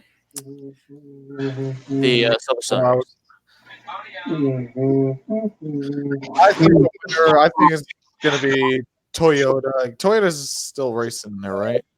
Yeah. Okay, so I think Toyota is going to come out on top again. But which one? The 7 or the 8? I'm going to go with the 8. Okay. For me, LMP1, 8. I think the 8's going to do good. That means Brendan Hartley would get a win because he's in that 8 car. So I think the 8's going to win. In LMP1. I have to go with that 8 for LMP1, man. Those guys are really been doing it a lot. Let's not joke about this. You know, it's like Toyota has been dominant because of, I mean, they're the only manufacturer team. So you really have only the 7 or the 8, unless some mega drama happens between them. Yeah. They're gonna win. Yeah. You need Toyota Gazoo, man. Now, a more interesting conversation would be the GT classes or LMP2. I think now you actually have, maybe some choices there to say, this and that and the other name might win. Yeah. I'm just looking at LMP2s. There's 8 cars in LMP2. I like this race used to be 6 hours and it's now shortened.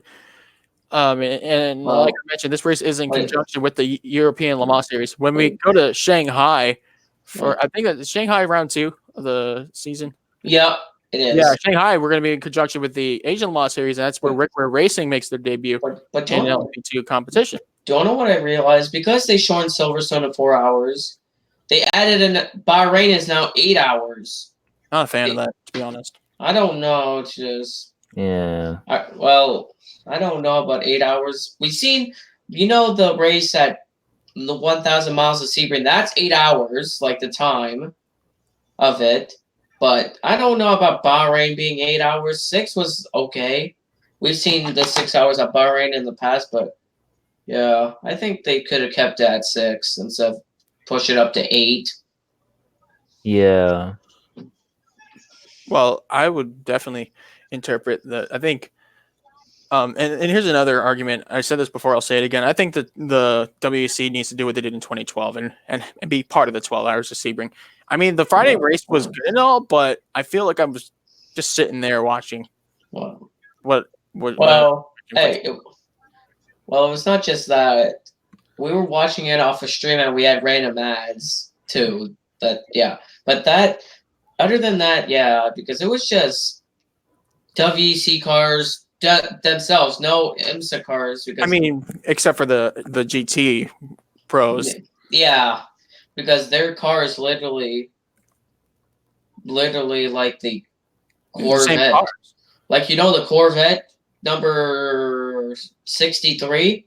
Mm-hmm. It still had the number 4 from because they were in the they basically morning. Yeah, you saw. Yeah, the next day they had. Yeah, right. So. But personally, I believe that they should do what they did in 2012. And call me crazy, I think the 2012 12 Hours of Sebring was a hit for the very first World Endurance Championship event when they, in conjunction with the American Le Mans Series, we had 9 total classes. Holy. Yeah. That's a lot. Holy. Yeah. 9 classes. So I think it's meant for a fun, exciting day of racing. And if we can do that instead of having 2 different races and 2 different days, the race will be much more worthwhile to watch. The headlines will be crazy high and everything will be on the line. I think what we need to do first, though, is they're going to have to kill off the LMP1 class first, because, of course, Toyota being so OP'd because they're the only manufactured team out there. So once I think the Hyperclass comes in, I mean, hell, just throw the Hyperclass in there, throw the LMP2s in the same category, and have a good race. Yeah. Now, do you know what I just realized now? I can see it working. Now I feel bad for not following any endurance racing until 2016.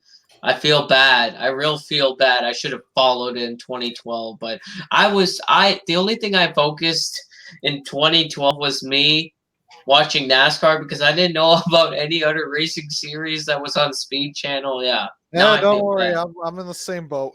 I should go back in the past, but I don't have a time machine, so that's not. I don't have one yet. I wouldn't mind a teleporting machine. We still need to make our IndyCar and Cup. Oh yeah, IndyCar Cup picks. Oh yeah, we still have that to talk about too. IndyCar to Portland. Who do you guys got taking the win? My heart says Pagenaud. My heart says I want him to go after Newgarden, but my mind is screaming Dixon. Okay. I think Daniel Ford made a new friend today. Yeah. Ooh, I'm trying to pick. Wait, I have to pro first. I'm gonna have to go with Dixon, man. Danny going with the strategy of picking his favorite driver until he wins. I see. Not necessarily, but just to get redemption from last race at Gateway. Wait. Whoa. We just lasted a whole IMSA event. Well, a regular IMSA event. Oh yeah, damn, we're already at 2 hours, 45 minutes. Wait, wait, I have to check. I do have to do my research. All right, so wait.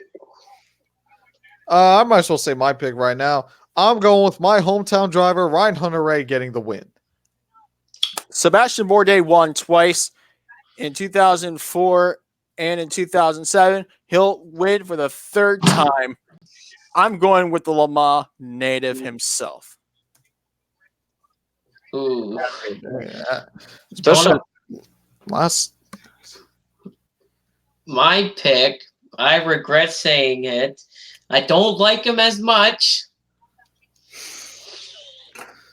Alexander Rossi is going to win because he led the most laps last year. He really did good. He led the most laps. I think he's going to get the win at Portland. All right. The first time I didn't pick Newgarden this season. Every race, Newgarden. This is the first time I've not picked Newgarden. All So right, yeah. what about you, Blake? Who do you got winning? IndyCar is tough for me. There's a lot of drivers I like in IndyCar.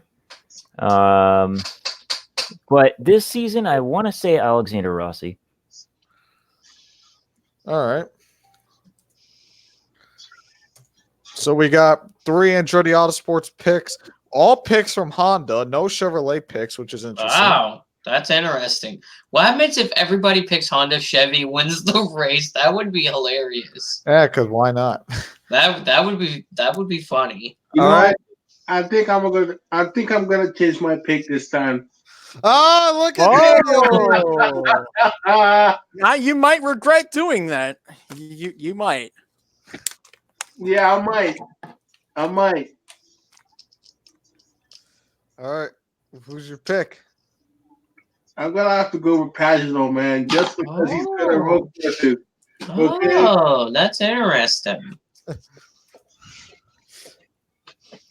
Yeah, Pagano has been strong too. I almost forgot about him. Yeah, Pagano. He's second in points. You Yep, and Robert. 30. Danny, you and Robert are about to become best friends right now. He's 38. He's 38 points behind his teammate Newgarden. So yeah. All right, now on to the Southern 500. Who do you guys got winning the 500-mile event at Darlington? I already said Keselowski, right? Yeah. Yep. So who? I'm not gonna pick the same drivers every time. I'm not picking Bowman. I know he's not gonna win because last year it was not good at all. So And Johnson's definitely not gonna win. I lost all hope at this point. Sorry. Have Do I look faith. disgusted enough? Have faith.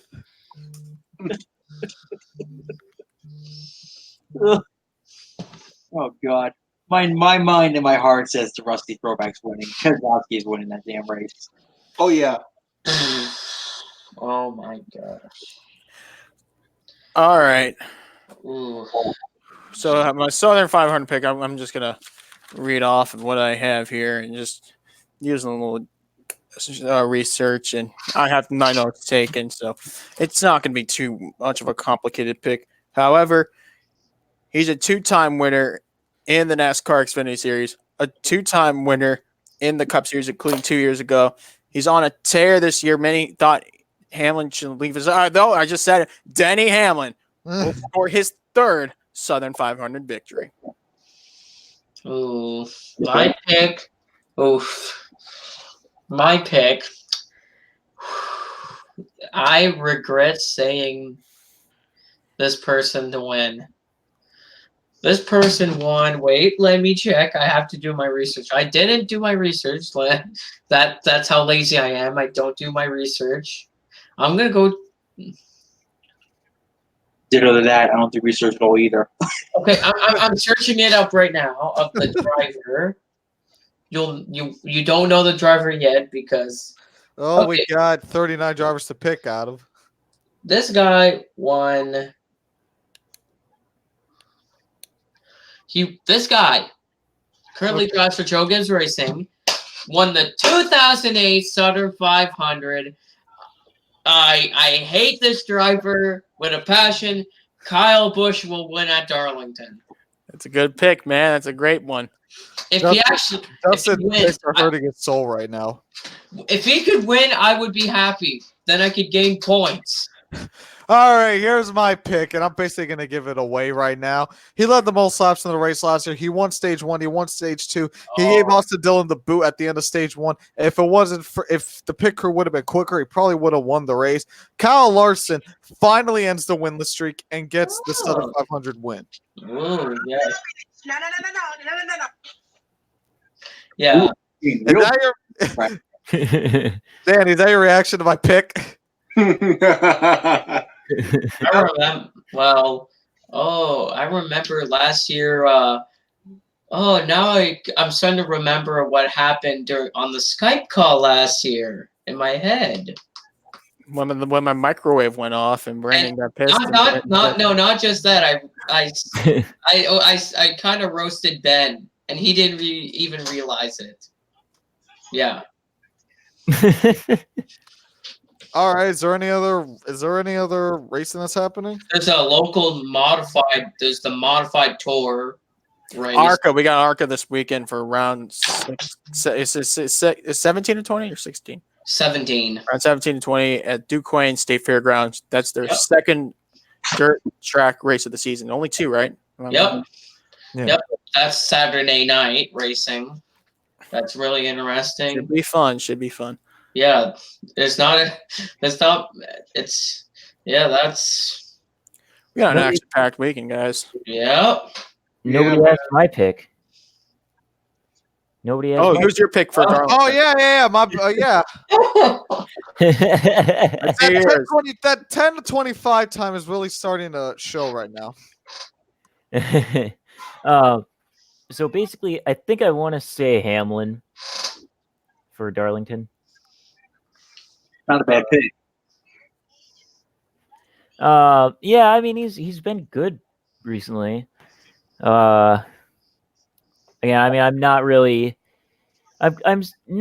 new per se to the NASCAR ring, but I'm not experienced as a fan of NASCAR.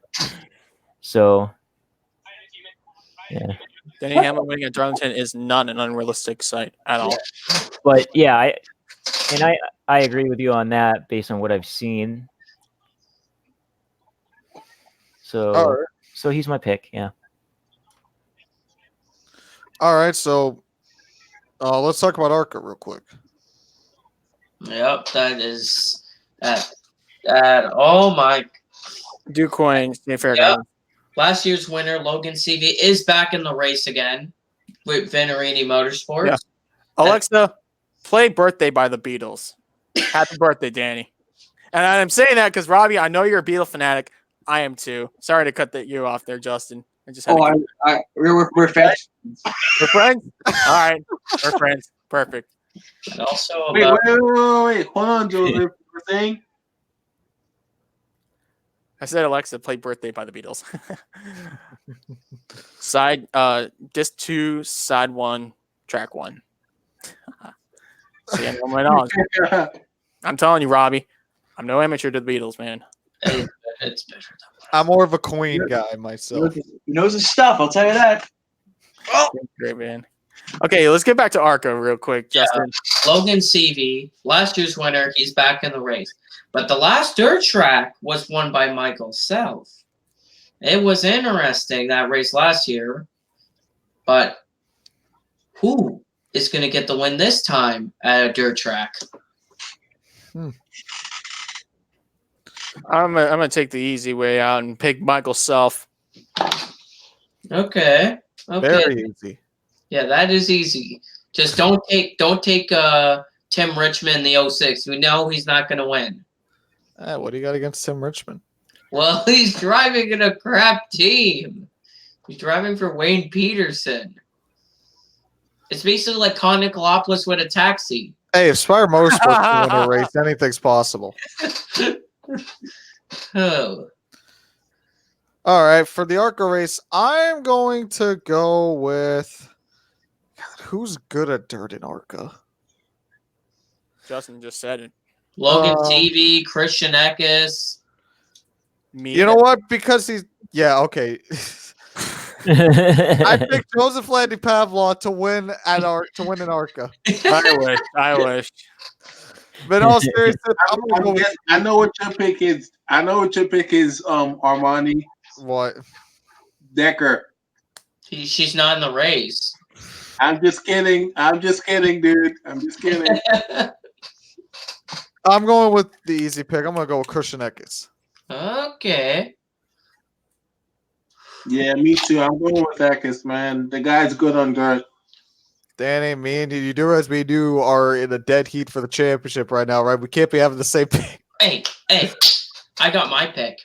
This guy won last year, and he finished 4th last time and laid a lot of laps. I feel like Logan Seavey's going to get his second win in ARCA, and the second at that racetrack in that number 20 for Venerini. Okay. All right. I do not know who to pick. I don't watch ARCA. I should watch more ARCA myself too. I think the series itself is very cool, but I don't follow it much. So I'm gonna go with the one guy I know, Michael Self. Okay, what's the championship look like? I can pull this up right now I'm just trying to look at my notes and I'll pull it up real quick. Okay, ARCA. Okay, yeah. So ARCA standings right now, Michael Self has an 80-point lead over Christian Eckes. Brent Holmes is third minus 105. Travis Braden is fourth minus 150. And Joe Graff Jr. is fifth minus 290. And remember, they used the old Cup series, like Winston Cup kind of points format. So so those are not big margins whatsoever. Yeah. The championship is still up for grabs. Now, mind you, there's really like 15, 16 cars each race. So the lowest you can really finish nowadays is like 10th, 11th, depending on the starter parks. And also ARCA, but there was quite a lot of cars at Illinois. It was 20 some cars. Wow. Including, we know that there was two. Oh, there was also two road course not road course. Oh my god, dirt ringers. You had Kelly Kofsky, that he runs all dirt races, same as Ryan Unzicker. They're also dirt track drivers too. So it could be an interesting field. All right. So is that everything? Unless you want to do picks for if you want to do picks for MotoGP, and I mean it's a couple weeks away though. I know nothing. We'll talk about that when the time comes. Yeah. I mean, we gotta do some motocross, so why not translate to MotoGP? The Formula One on bikes. Formula One on bikes. I mean, that's basically what it is. It's basically Formula One for bikes. All right. I forgot about the train of thought. I think I'm hungry and I would like to eat some food and have dinner and register my textbook for my fall semester. Well, for you guys, it's 10. For most of you, it's 10:31. Where I live, it's 11:31. And for me, it's almost midnight. Yeah, I got to get up early tomorrow for college. All right. Work. Well, it was good hanging out with you guys. I mean, I appreciate you guys having me on here. Yeah, thanks for coming on, Rob. Appreciate it. You're welcome. You're welcome back anytime. Hopefully next time it's Robbie and David Land. That would be a super hype stream. Yeah. That would bring our channel like all the way up into the Neverland. Hey, you know, if that would happen, my channel would be underneath. Basically, so far could be. I don't know yet. Well, let's hope for the best. All right, so just guys, just shout out your social medias before we sign off. Okay, go follow my Twitter at YTNASCAR, follow my Instagram at JustinTheBear88, and go subscribe to my YouTube channel NASCAR88. Make sure you guys follow me on Twitter at Lobus Danny, and my YouTube channel at Danny Aguero 48. Make sure to follow my Twitter at JLP Snipes. Make sure to go follow my Twitter, Instagram, YouTube, Raceday2011, all the same, streamlined, all one shot. I'm just here, so. That's the best. All right. I changed. There is no more 87 in the velocity anymore. So, as you guys know, I go by through this really quick. Follow me on Twitter, Velocity WRM. Follow me on Instagram, Velocity WRM. I gotta learn to say that quickly now. Yeah. Follow us on Twitter, WR Media Group. Follow us on Instagram at World Racing Media. Follow us on Facebook at World Racing Media. Like, subscribe, all that good stuff. Thank you guys for tuning into this edition of the podcast. And remember, folks, to stay off the ground. We. Good Lord. Yeah. I'll see you guys soon. Oh, that's good. That's good. That's funny. Yeah. That was a good opening.